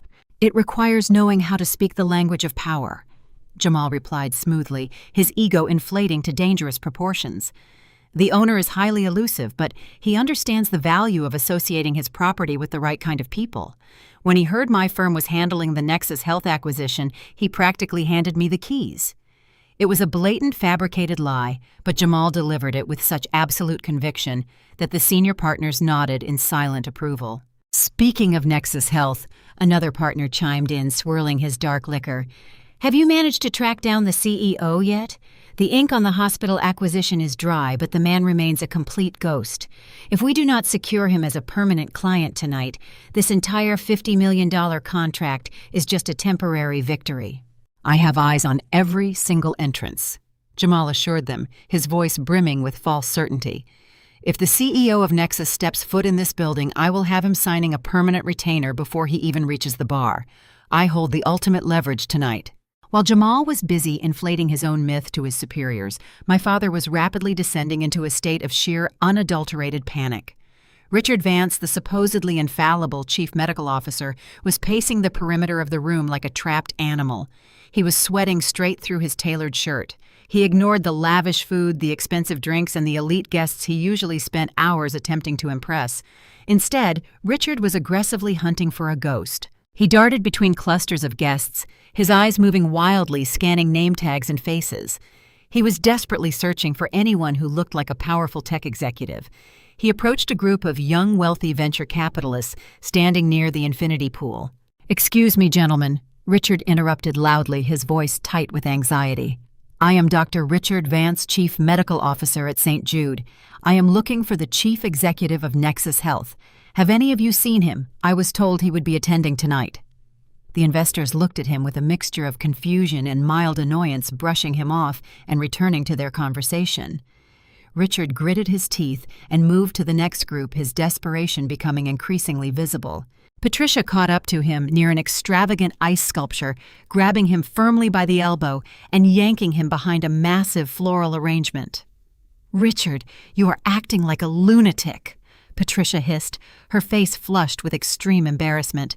"You are practically accosting these people.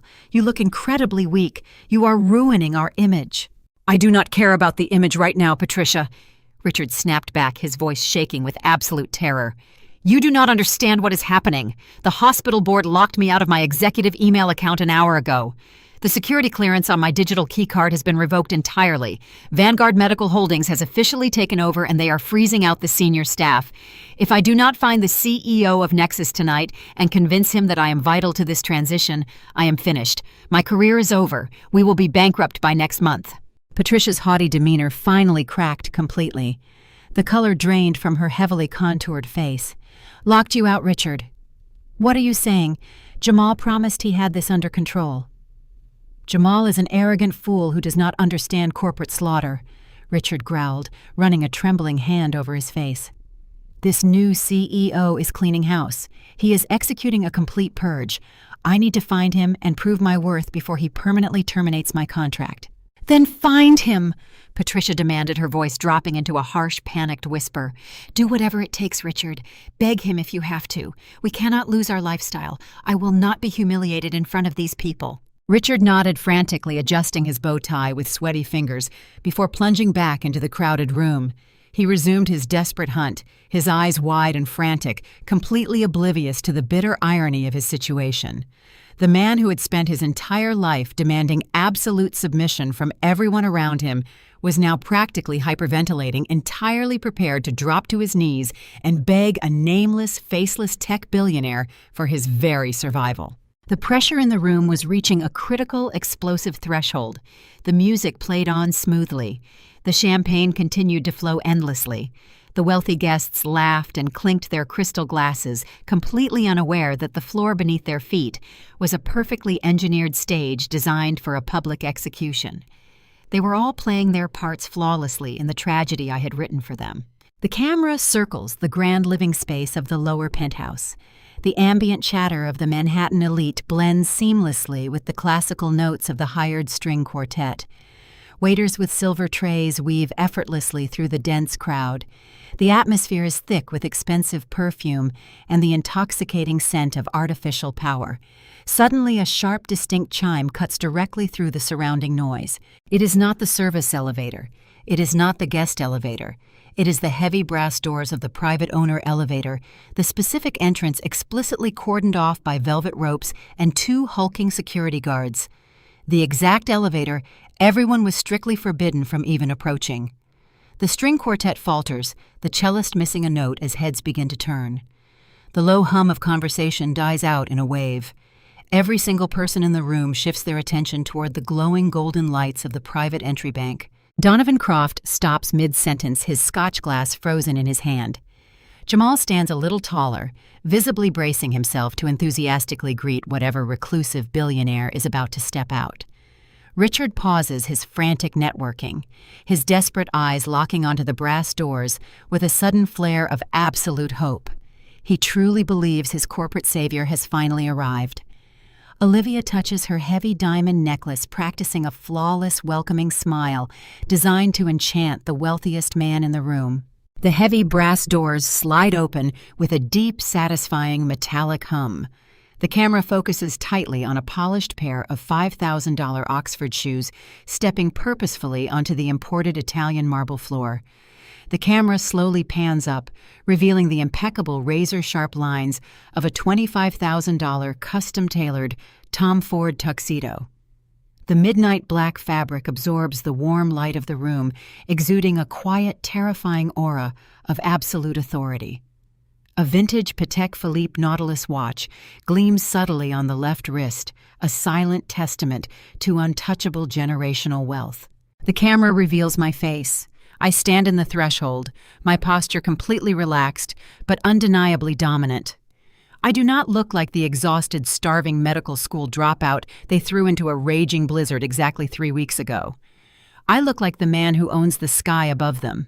For exactly 5 agonizing seconds, the silence in the room is absolute. The shock is a physical entity, heavy and suffocating. Olivia drops her champagne flute.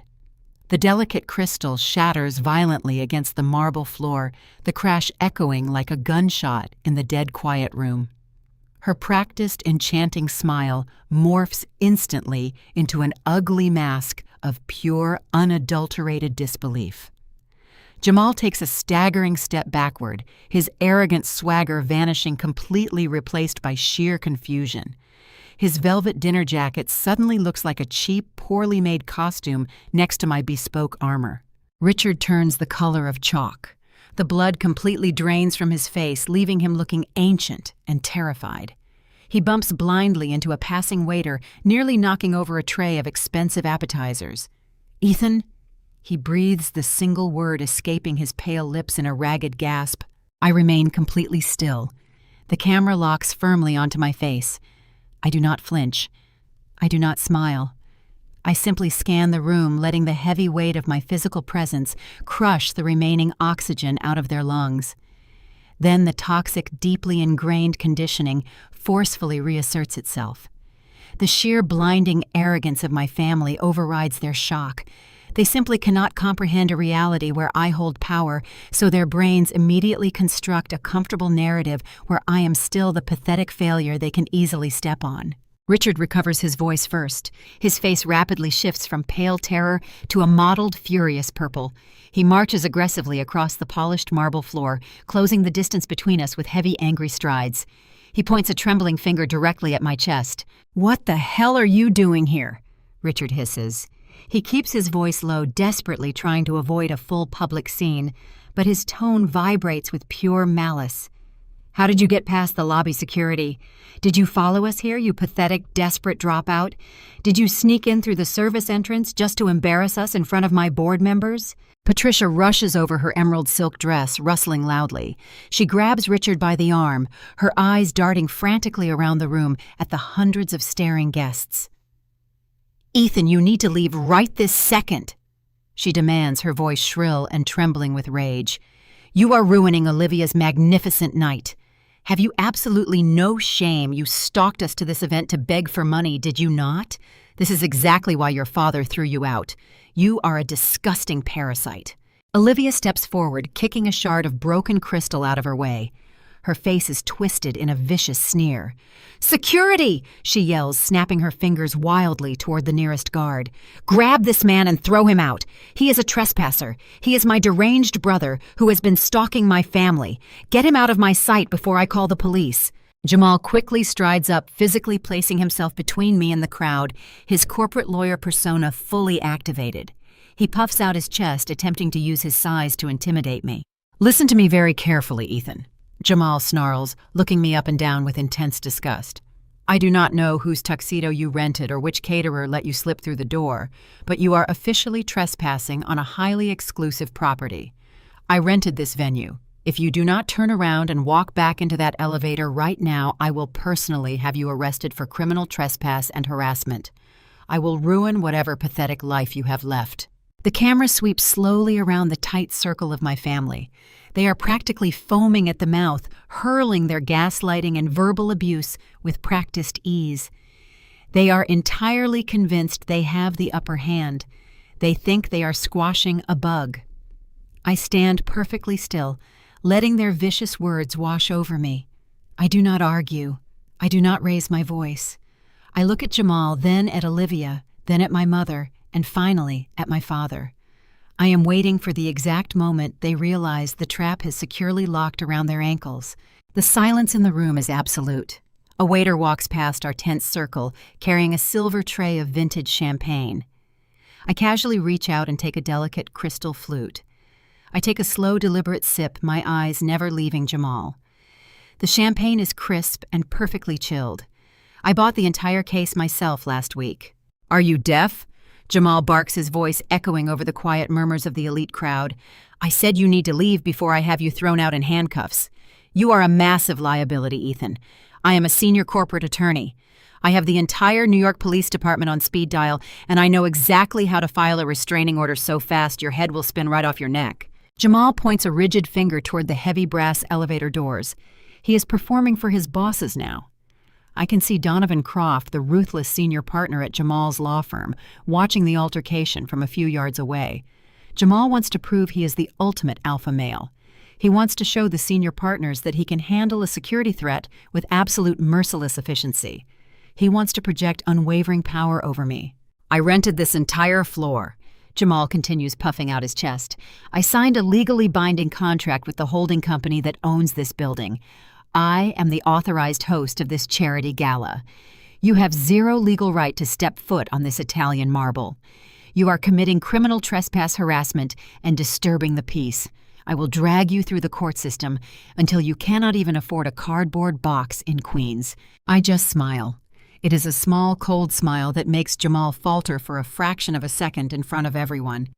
"You are going to sue me, Jamal?" I ask quietly. "On what precise legal grounds that my tailored tuxedo is noticeably nicer than yours?" Olivia lets out a loud theatrical gasp. She steps forward, standing shoulder to shoulder with her husband. "You are delusional, Ethan," she spits. "Look at yourself. You probably spent your entire life savings just to rent that suit so you could sneak in here and pretend you belong in our world. You are a total fraud. You are a medical school dropout who could not hack the real pressure. Now you are crashing my party because you want a handout.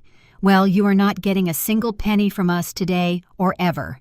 My father cannot contain his explosive rage any longer. The veins in his neck are visibly bulging against his stiff white collar.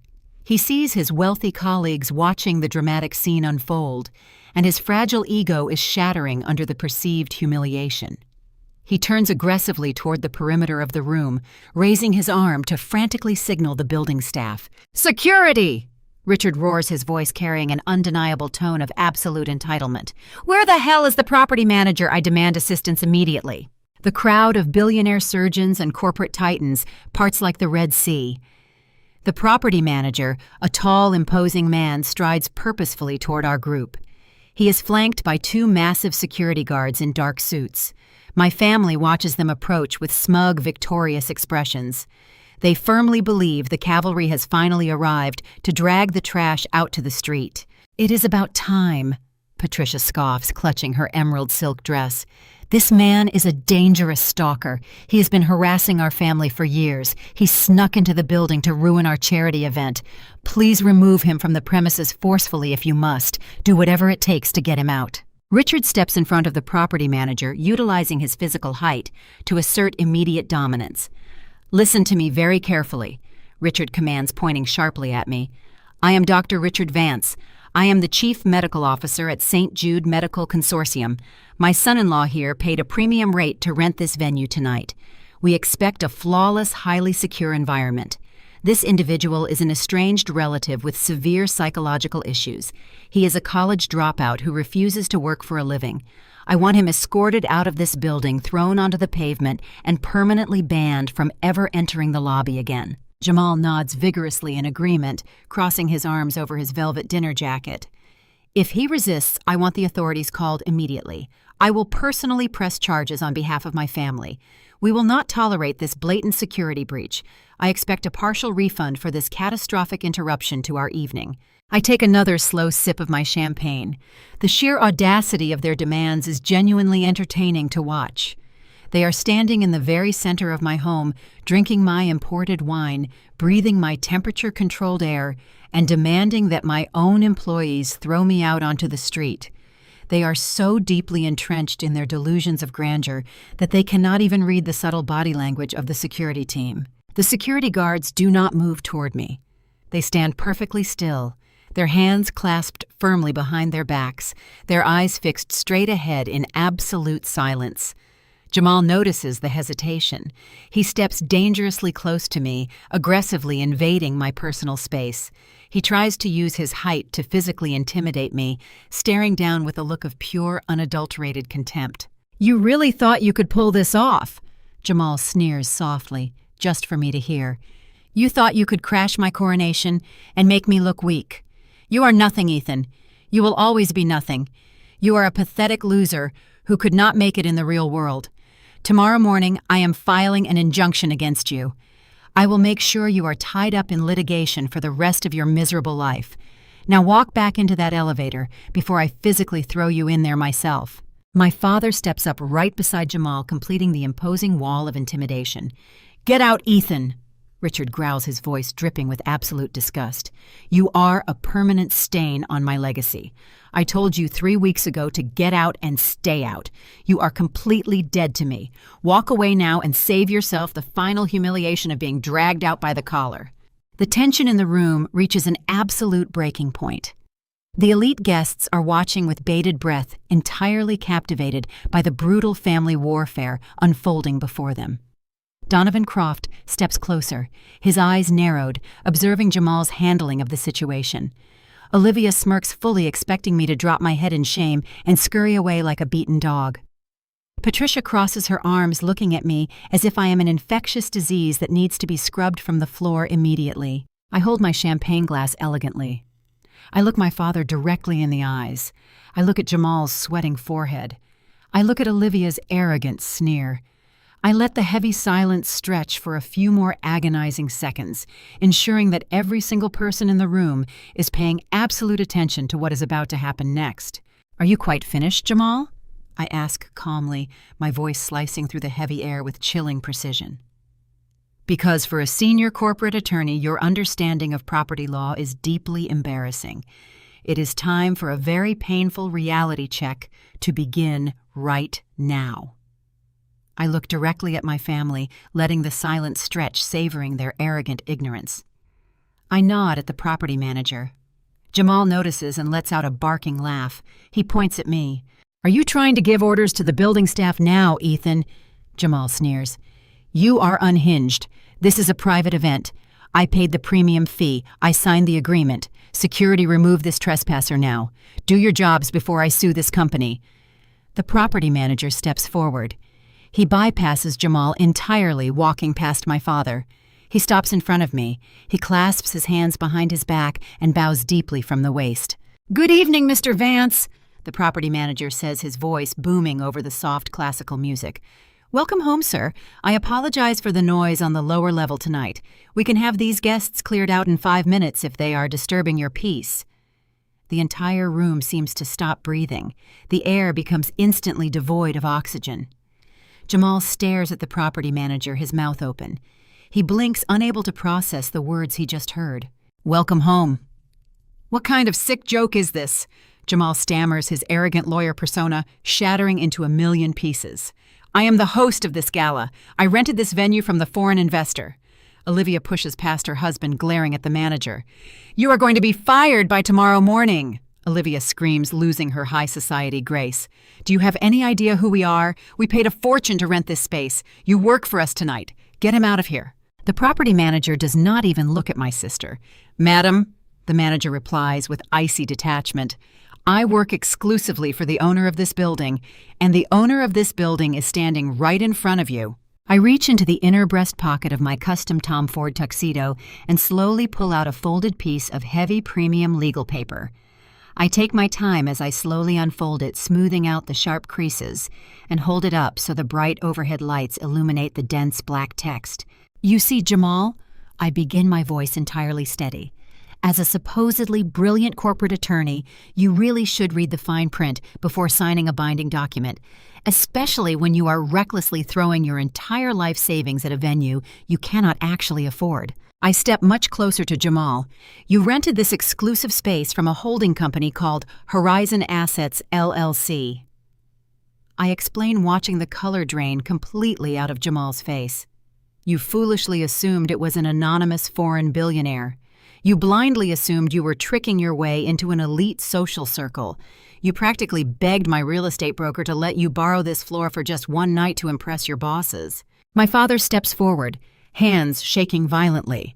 He looks from the contract to my face, eyes wide with terrifying understanding. "Ethan, what is this?" my father whispers, his voice stripped of its roar. "What holding company?" "Horizon Assets, LLC is a subsidiary of my corporation," I say, projecting my voice so the entire crowd of elites can hear every single word. "I bought this penthouse 3 weeks ago. I paid $50 million in cash for it. I was the one who approved your rental application yesterday morning. I was the one who waived the security deposit in exchange for a cash premium because I knew you were draining your bank accounts to pay for it." I take one final step forward, invading the exact space Jamal tried to command moments before.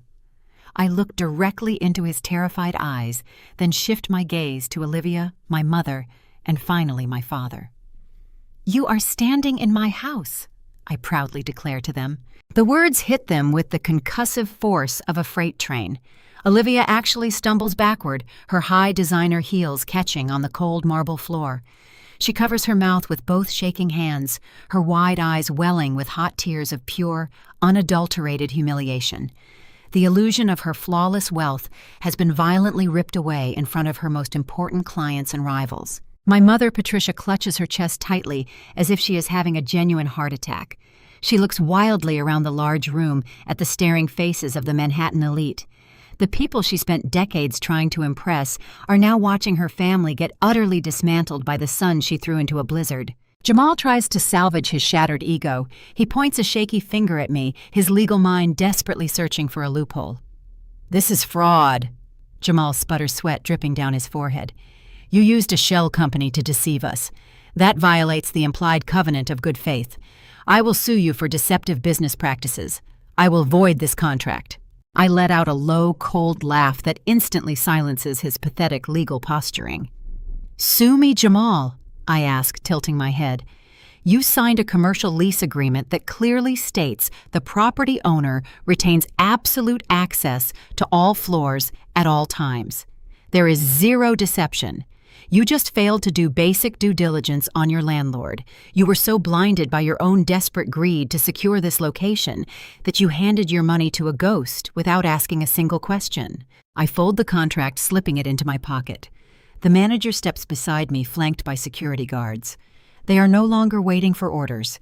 They are preparing to execute mine. The first layer of my trap has crushed their fake social standing. They stand in my fortress, exposed as desperate frauds who rented space to fake their success. But I am not done yet.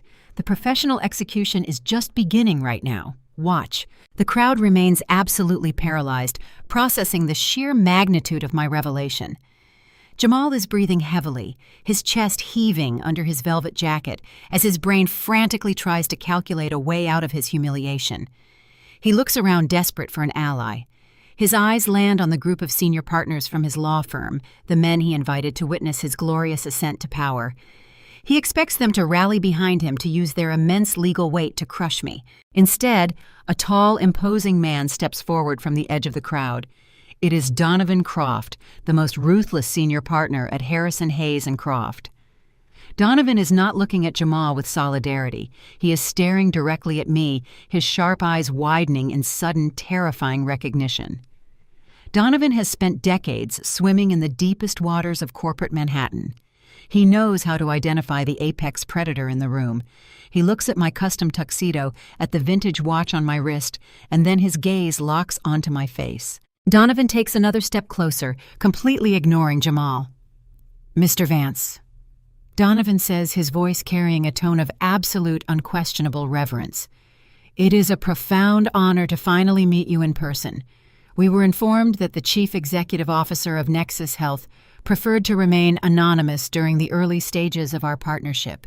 Had I known you were the owner of this magnificent property, I would have paid my respects the moment I arrived." The massive room goes so quiet you could hear a pin drop on the marble floor. The surrounding guests, who viewed Jamal as an untouchable titan, now watch him shrink into a pathetic shadow of himself. Jamal freezes. He turns to his boss, a look of uncomprehending horror plastered across his face. "Donovan? What are you doing?" Jamal stammers, his voice cracking. "Why are you calling him the CEO?" "This is Ethan. He is my wife's brother. He is a medical school dropout who codes in a basement. He is a nobody." Donovan turns slowly to look at Jamal. The senior partner's face is a mask of pure, unfiltered disgust. "Shut your mouth, Washington," Donovan growls, his voice slicing through the air like a razor. "You arrogant fool. Do you have any idea who you are currently speaking to?" I step forward, closing the distance between myself and my brother-in-law. I smile, savoring the absolute destruction of his fragile ego. "Allow me to clarify the situation for him, Donovan," I say smoothly. "Jamal, my holding company, does not just own this building. Nexus Health is my corporation. I built it from the ground up. I am the sole founder and the chief executive officer. And as of 8 o'clock this morning, my company officially retained your law firm to handle the largest hospital acquisition in the history of the East Coast. That $50 million contract you have been bragging about all night, I am the one who signed it. I am the white whale you were hunting." Jamal staggers backward as if I just struck him in the chest. His eyes dart wildly from my face to Donovan's, desperately looking for someone to tell him this is an elaborate prank. But Donovan is nodding in solemn agreement, his posture rigidly respectful toward me. "No!"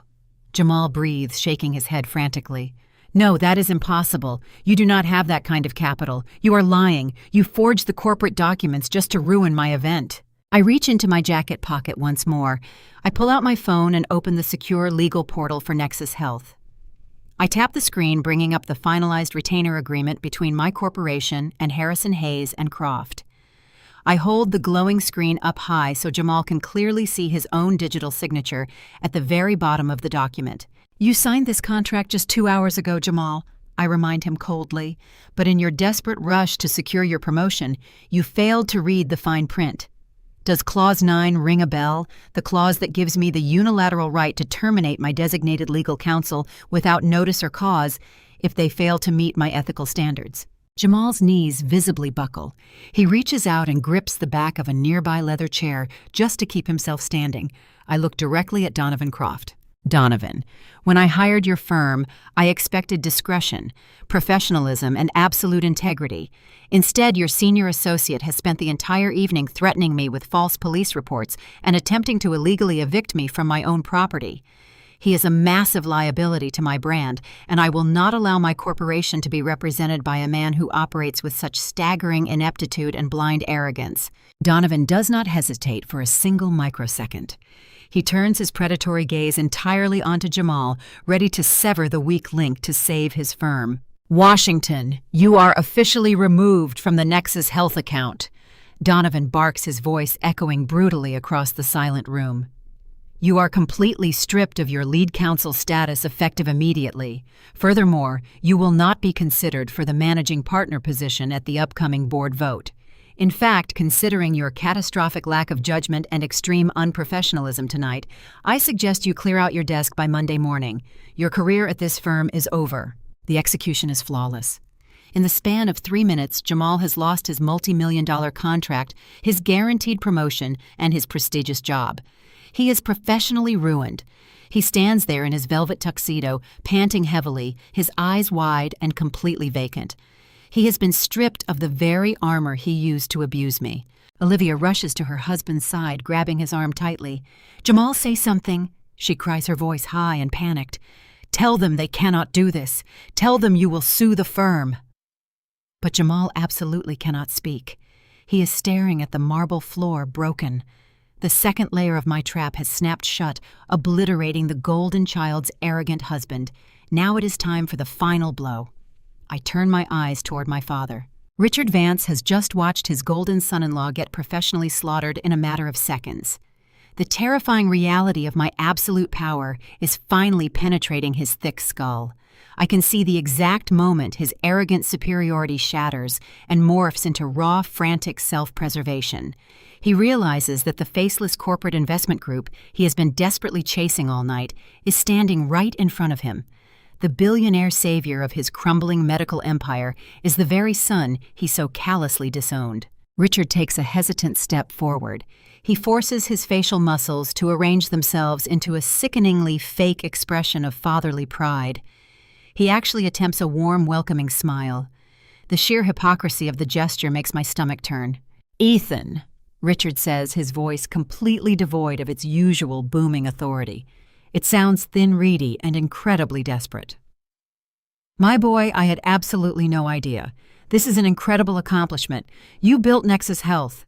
The hospital board told me we were being acquired by a visionary conglomerate, but I never could have imagined my own son was the genius behind the curtain.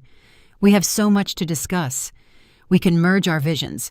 With my medical expertise and your capital, we can rule the healthcare industry together. I stare at him. The crowd watches in stunned fascination as the great doctor grovels. There is no we, Richard, I say, my voice dropping to a glacial chill. And I am not your boy. You made that abundantly clear 8 years ago when you threw me out into a blizzard and told me I was a permanent stain on your legacy. Richard swallows hard, sweat beading on his forehead. He reaches out a trembling hand, trying to bridge the massive gap between us. Ethan, please. Things were said in anger.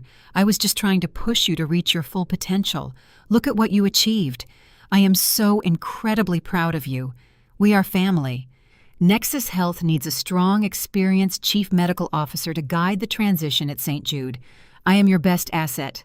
I do not blink. I reach out to David, my head of security, who is holding a sleek black leather folder. I take the folder heavy with legal documents and let it drop onto a nearby marble table with a resounding thud. You are not an asset, Richard, I state firmly, stepping closer to the table. You are a catastrophic liability. I open the folder. The bright overhead lights illuminate the seal of St. Jude Medical Consortium, alongside the bold logo of Vanguard Medical Holdings, my direct corporate subsidiary. Your hospital board did not just vote to approve the acquisition this morning, I announce, ensuring my voice carries to the listening ears of his wealthy peers. They surrendered entirely. They handed over absolute operational control to my corporation because your reckless vanity project nearly destroyed a century-old institution. You funneled $200 million into luxury VIP suites for your country club friends while ignoring fundamental patient care infrastructure. Your gross financial negligence triggered a massive wave of malpractice lawsuits that pushed the hospital to the very brink of insolvency. Patricia gasps, clutching her chest. Richard opens his mouth to defend himself, but no words come out. He is suffocating under the weight of his exposed failures. I tap the stack of papers. Vanguard Medical Holdings assumed all of your debt today, and as per Clause 7.4 of the acquisition agreement, the incoming parent company retains the immediate unchallengeable right to terminate any senior executive if gross financial negligence is proven. We have compiled over 400 pages of hard evidence detailing your corruption. Richard's eyes dart wildly around the room. He sees the elite surgeons and politicians he has spent decades trying to impress. They are looking at him with sheer disgust. His infallible reputation is disintegrating right before his eyes. "Ethan, you cannot do this," Richard begs, his voice breaking into a pathetic whine. "My entire pension is tied to this hospital. My medical license could be reviewed. I am your father. You owe me some respect." "I owe you absolutely nothing," I reply smoothly. "You spent my entire life starving me of affection, demanding I fit into your rigid, arrogant mold. When I needed a $10,000 loan to save my company, you tossed my business plan in the garbage and told me to bag groceries. You fully funded Olivia's failing clinic and handed Jamal a massive trust fund while deliberately trying to break me. You thought your money made you a god, but today my money makes me the executioner." Patricia suddenly lunges forward, her emerald silk dress swishing wildly. She grabs my arm, her manicured nails digging into my jacket. "Ethan, please, you cannot ruin us like this." She sobs, her haughty demeanor completely vanishing. She is crying real tears now, terrified of losing her social standing. "We will be laughingstocks. Where will we go? How will we live?" I look down at her hand and brush it off my arm, as if she is nothing but dust.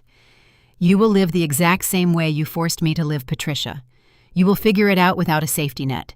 You spent decades treating me like an embarrassing secret, lying to your elite friends tonight that I was working overseas just to cover up the fact that you threw me away.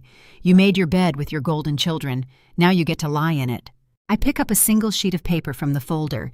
It is printed on thick premium cardstock, the official termination notice. "As the founder and chief executive officer of Nexus Health, I am officially exercising my executive authority. I declare holding the paper up. Richard Vance, you are terminated from your position as Chief Medical Officer at St. Jude Medical Consortium, effective immediately. You are fired without severance. Your executive pension is frozen pending a full financial audit of your vanity expansion project. Your security clearance has already been revoked." Richard falls to his knees. The great untouchable surgeon literally drops to the marble floor in front of hundreds of people. His hands shake as he covers his face, a broken, defeated old man. Olivia is sobbing loudly against a pillar, watching her entire inheritance and social empire evaporate into thin air. Jamal stands frozen like a statue, completely dead inside. I step right into my father's personal space, looking down at his terrified, broken form. I lean in close, lowering my voice so only he and my mother can hear the final devastating blow. 8 years ago, you stood in your lavish house and told me to get out and stay out. I whisper, delivering every word with surgical precision. You told me to pack my pathetic bag and never show my face again. You told me I was no longer your son. I step back, allowing the full weight of my power to crush the last remaining fragment of his ego. I raise my voice so the entire room can hear the final verdict. Now I am returning the favor. You are standing in my house. You are trespassing on my property. Get out and stay out, Richard. Tomorrow morning, you can go to the hospital and clean out your desk under the supervision of my security team. Until then, take your fake prestige, take your bankrupt family, and get out of my sight. The absolute finality of my words hung in the air, thick and suffocating.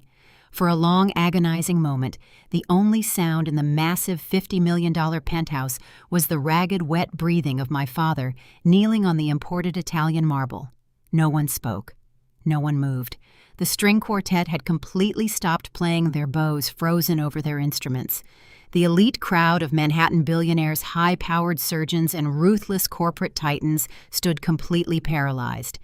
They were apex predators, individuals who thrived on power and capital, and they instantly recognized what had just occurred. They were witnessing a live corporate and social execution. Richard Vance, the man who had strutted through life believing he was untouchable, remained crumpled on the floor. He tried to speak, his jaw working frantically, but no sound emerged. The God complex that had defined his entire 62 years of existence was entirely shattered. His mind simply could not process the brutal reality that the son he had discarded like common garbage was the architect of his total destruction. He stared blindly at the polished floor, his shoulders shaking with the terrifying realization that he was now completely bankrupt, publicly disgraced, and professionally ruined. Patricia reached out with a trembling, diamond-adorned hand. She looked desperately at the surrounding crowd, searching for a single sympathetic face among the elite socialites she had spent decades trying to impress. Her eyes locked onto a prominent hospital board member's wife, a woman Patricia considered a close friend. "Please," Patricia whispered, her voice cracking under the crushing weight of her humiliation. "Tell him he cannot do this to us." The socialite did not offer a hand. She did not offer a word of comfort. Instead, she took a deliberate, highly visible step backward, creating a clear physical boundary between herself and my mother. She coldly turned her head and looked away. That single movement triggered a chain reaction. The crowd of wealthy guests silently shifted, stepping back, pulling away from my family as if they were suddenly highly contagious. In the ruthless hierarchy of Manhattan, high society, proximity to failure is a fatal disease. My parents were no longer the wealthy, influential hosts of an exclusive charity gala. They were pariahs. They were a sinking ship, and the rats were fleeing with breathtaking speed. Patricia let out a strangled, pathetic sob. Her emerald silk dress suddenly looked absurdly out of place. The illusion of her grand, superior life evaporated entirely. She realized with brutal clarity that these people had never been her actual friends. They only respected power, and all the power in the room currently belonged to me. The silence of the crowd was not just a lack of noise. It was a heavy, suffocating blanket of pure judgment. Then the fragile, transactional matrix of my family completely imploded. Olivia, realizing that her boutique clinic was dead and her social standing was eradicated, turned her ferocious panic onto her husband. The golden child facade dropped, revealing the vicious, desperate woman beneath. "You told me you secured this venue!" Olivia screamed at Jamal, her voice shrill and echoing off the glass walls. Her heavy makeup was smeared from crying, ruining her pristine image. "You told me you had the Nexus contract locked down. You rented my brother's house with our last dollar. You ruined us," Jamal snapped. The polished, arrogant corporate lawyer persona vanished, replaced by the sheer panic of a man who had just lost everything he had ever worked for. He turned on Olivia, his face contorting with raw fury. "Do not you dare put this on me!" Jamal roared back at her, his voice booming through the silent room. "You are the one who demanded this gala.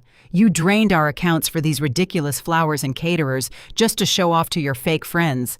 I lost my career because your father is an incompetent, corrupt fool who ran his hospital into the ground." "You ungrateful bastard!" Richard suddenly wheezed, struggling to his feet with Patricia's help. "I bought your career. I paid off your debts. I handed you clients. You bought a shield for your own massive ego." Jamal spat, adjusting his velvet jacket with shaking hands. "Your entire empire was built on fraud, Richard, and now I am going down with your sinking ship because I married into this pathetic, toxic family." They stood in the center of my magnificent living room, tearing each other to pieces. The conditional love they had always championed was instantly replaced by venom and blame the exact second their money disappeared. They had built their entire familial bond on a foundation of wealth, status, and mutual exploitation. Without my father's bank account to artificially prop them up, there was absolutely nothing keeping them together. They despised one another. I watched the screaming match with a profound sense of closure.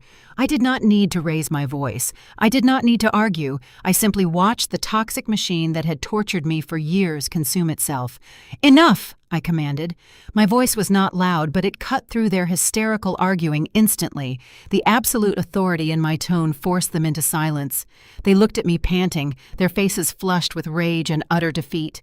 "David," I said, turning to my head of security, The property manager stepped forward in unison with two massive security guards clad in dark suits. Escort these individuals off my property immediately. Ensure they leave nothing behind. And David utilized the service elevator.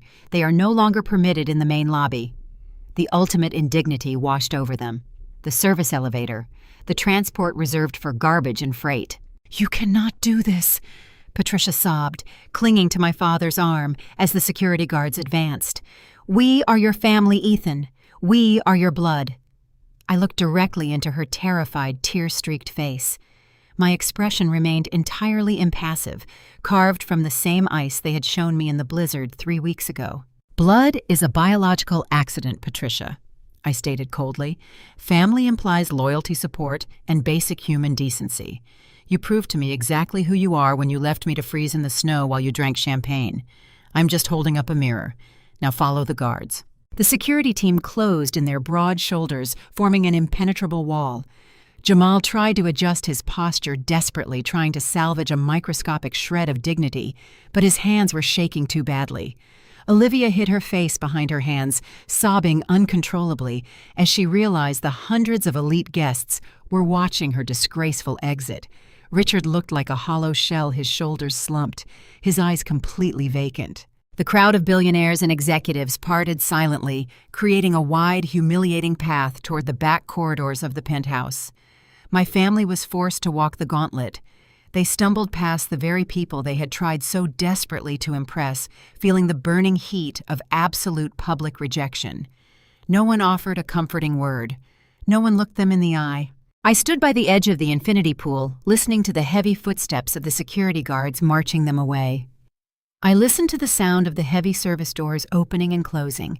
I listened to the mechanical hum of the freight elevator descending, taking my father, my mother, my sister, and her husband completely out of my life. When the doors finally clicked shut, a collective breath was released throughout the massive room. The toxic pressure that had infected the atmosphere was instantly purged.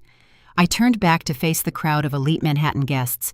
They were looking at me with a mixture of profound awe and deep, undeniable respect. I had not just proven my wealth, I had demonstrated an absolute, terrifying command of power. Donovan Croft stepped forward, raising his glass of vintage champagne directly toward me.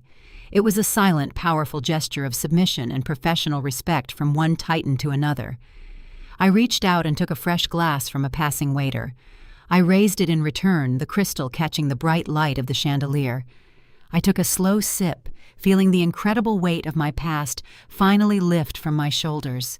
The war was over. I had won. The war was over. I had won. But the true devastation of my family did not end when the freight elevator doors closed that night.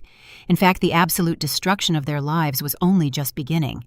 The corporate machinery I had set in motion was cold, highly efficient, and entirely merciless.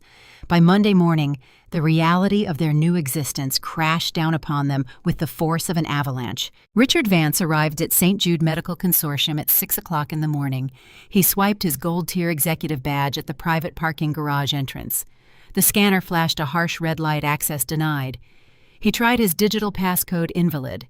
When he angrily marched to the main lobby to demand an explanation from the front desk, he was met by two heavily armed security contractors wearing the dark blue uniform of Vanguard Medical Holdings.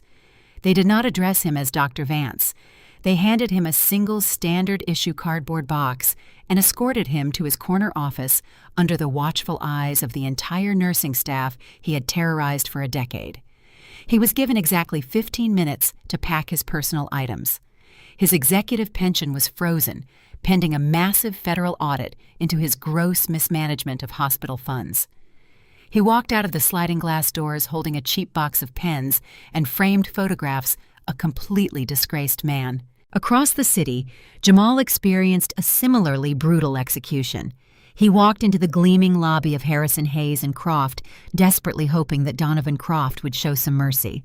He thought his years of aggressive corporate litigation would buy him a second chance. He was catastrophically wrong. Donovan had already instructed the Human Resources Department to sever all ties.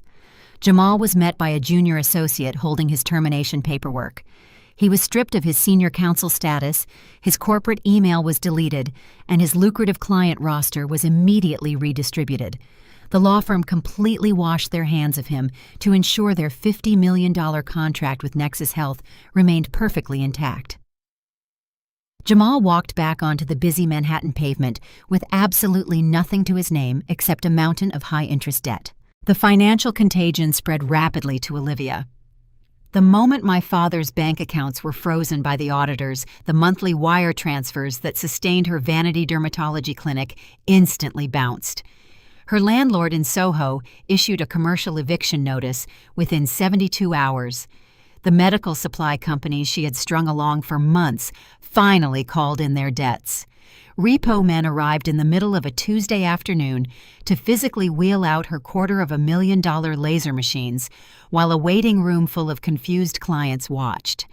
Olivia tried to call her wealthy socialite friends, the same women who had sipped vintage champagne at the gala, desperately asking for a bridge loan. Every single one of them blocked her number. In the ruthless ecosystem of the Manhattan elite, poverty is a highly infectious disease, and my sister had become patient zero. The collapse of their fake empire was absolute. Without Richard's massive salary, the mortgage payments on the sprawling Hamptons estate defaulted. Patricia was forced to frantically sell off her beloved diamond necklaces and designer handbags just to keep the lights on while the bank initiated foreclosure proceedings. They eventually had to abandon the $6 million property and move into a cramped, highly outdated apartment in a noisy borough. Jamal and Olivia suffered the same fate.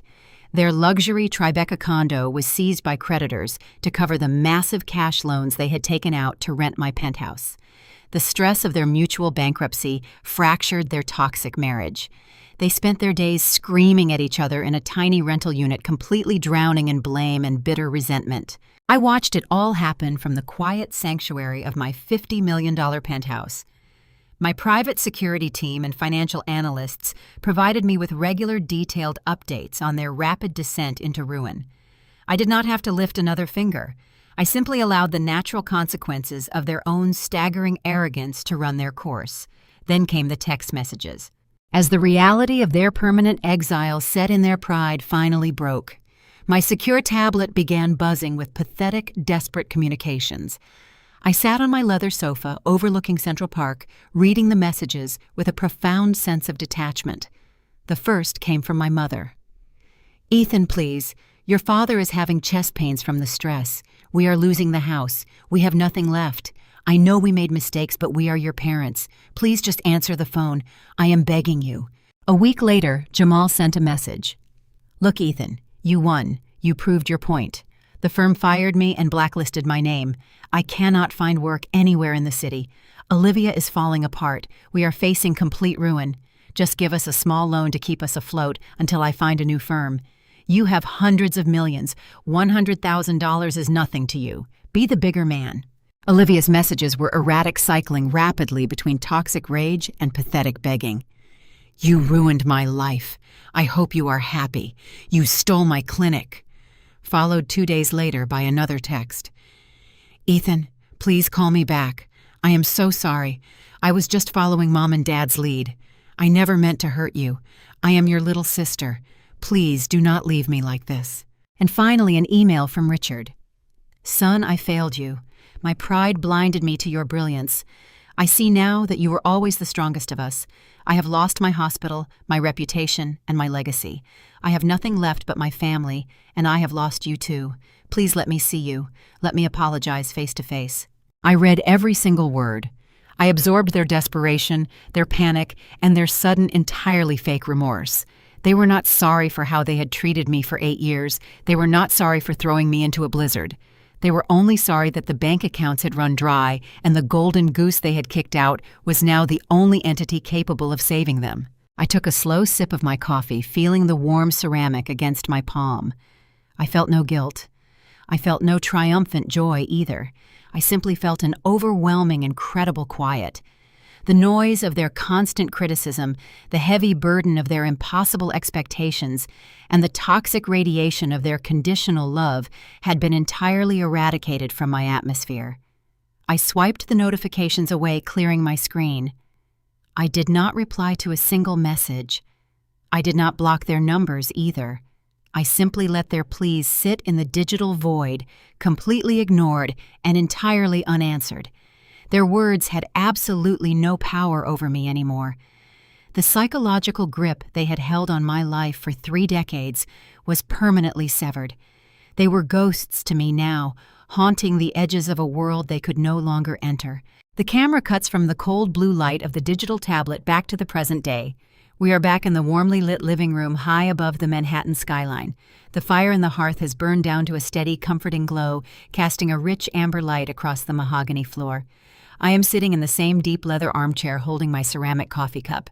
The warmth of the mug radiates into my palms, grounding me in the reality of the safe, quiet space I have built.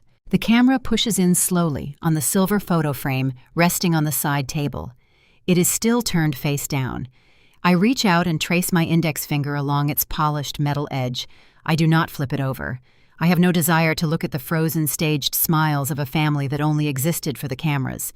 Leaving it face down is not an act of anger anymore. It is an act of profound peace. It is the physical manifestation of a boundary that will never be crossed again. I take a slow sip of my coffee, savoring the bitter, complex flavor. Success is a concept that gets drastically distorted when you are raised by people who worship status. For 33 years, I believed that success was a highly specific destination. I thought it was a medical degree, a corner office, or a perfectly tailored suit. I thought it was the absolute absence of failure. But that definition of success is a trap designed to keep you running on a treadmill powered by other people's expectations. The camera begins a slow, deliberate circle around my chair, capturing the vast, quiet elegance of the penthouse. The driving rain from the opening scene has finally stopped. Through the massive glass windows, the city of New York stretches out in pristine, silent clarity. True success is not a financial metric. It is not the $50 million price tag on this real estate, nor is it the billion-dollar valuation of Nexus Health. Those are just numbers on a screen. True success is the absolute freedom to define your own reality.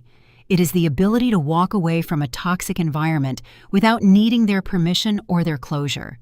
It is the quiet power of knowing that your worth is not determined by an arbitrary set of rules written by people who lack basic human empathy. My family believed that wealth was a shield that protected them from the consequences of their actions. They used their money as a weapon to demand compliance. But when you build your entire identity on the precarious foundation of public perception, you become incredibly fragile. The moment their financial leverage evaporated, their loyalty vanished with it. They turned on each other with the ferocity of starving wolves because they had absolutely nothing authentic holding them together. I set the coffee cup down next to the overturned frame. The contrast between my current life and the freezing Queens apartment is stark, but the most significant change is not the square footage or the zip code. The most significant change is the people I choose to let inside. When I was building my company, scrubbing those corporate floors and surviving on sheer willpower, I met people who actually understood the meaning of loyalty.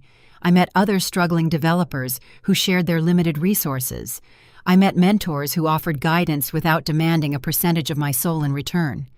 I built a team at Nexus Health composed of brilliant, resilient individuals who value innovation over ego. When Victor, my chief financial officer, worked through the night to structure the hospital buyout, he did not do it out of fear. He did it because he believed in our shared mission. When my head of acquisitions handed me that gold pen in the boardroom, she looked at me with genuine professional pride. We share dinners, we celebrate milestones, and we support each other through the inevitable crises of running a massive conglomerate. They know the darkest parts of my journey, and they do not view those struggles as shameful secrets to be hidden from high society. They view them as the forged steel that holds our corporation together. That is what a real family does. They help you carry the weight when your arms are tired. A biological family is an accident of genetics. A chosen family is a deliberate act of mutual respect and unconditional support. The camera sweeps wide, framing me against the breathtaking backdrop of the illuminated city. I stand up from the leather armchair and walk slowly toward the glass. The reflection in the window shows a man who is entirely whole. We are conditioned by society to believe that cutting off toxic family members is a profound tragedy. People tell you that blood is thicker than water. They insist that you must forgive and forget because you only get one mother and one father. But forgiveness does not require a relationship. You can forgive someone for being broken while simultaneously refusing to allow their broken shards to cut you ever again. Setting a boundary is not an act of cruelty. It is an act of profound self-preservation. When you finally stop pouring your energy into a bottomless pit of familial expectation, you suddenly have the resources to build an empire. You realize that the energy you spent trying to earn unearned love can be redirected into your passions, your career, and your own healing. I look down at the streets below. The Maybach is parked safely in the subterranean garage. The corporate acquisition is finalized. The ghost of the medical school dropout has been permanently laid to rest. I did not just survive their abandonment. I used the bricks they threw at me to build a fortress they can never penetrate. The camera locks onto my face one final time. I look directly into the lens, breaking the fourth wall with absolute sincerity. If you are watching this and you are currently suffocating under the weight of toxic family expectations, I need you to hear this truth. You are not required to set yourself on fire just to keep other people warm. You are allowed to walk away from tables where respect is no longer being served. Your unconventional path is not a failure simply because they lack the vision to understand it. Do not wait for their approval. Do not wait for their apology. Build your life in the quiet dark, hone your skills when no one is watching, and trust your own instincts. The greatest revenge you can ever achieve is not destruction. It is massive, undeniable success, followed by total, unapologetic silence. Thank you for listening to my story. Please share your own experiences with toxic boundaries in the comments below. Hit the like button, subscribe to the channel, and remember to always guard your peace fiercely. Good night from New York. The story of Ethan's journey from an exiled medical school dropout to a triumphant self-made billionaire offers a profoundly moving reflection on the true nature of success, resilience, and familial love. The most vital lesson to be extracted from this narrative is that our self-worth must never be tethered to the conditional approval of toxic relatives. For years, Ethan was starved of affection, financial support, and basic human dignity simply because he dared to step outside the rigid, status-obsessed box his parents had constructed. His experience illuminates a painful reality that some families view love not as a sanctuary of unconditional support, but as a cold transaction based entirely on prestige and social standing. When society repeatedly insists that blood is thicker than water, it often inadvertently traps individuals in a vicious cycle of emotional manipulation and gaslighting. Ethan's refusal to break under his father's arrogant demands and his family's sneering judgment highlights the absolute power of walking away. We learn that setting firm, uncompromising boundaries is never an act of cruelty.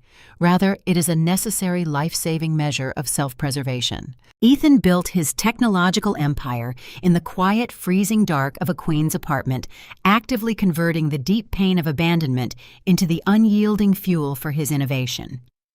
Ultimately, true success is not defined by a massive corporate acquisition or a $50 million penthouse on Billionaire's Row. True success is the absolute freedom to define your own reality, to heal your psychological scars, and to surround yourself with a chosen family who supports you unconditionally. The ultimate victory over systemic abuse is not vindictive revenge, but thriving in total, unapologetic peace. Take a moment today to evaluate the boundaries in your own life, and please share in the comments below how you have bravely reclaimed your peace from those who continually underestimated your worth. Transcribed by AI, end of file.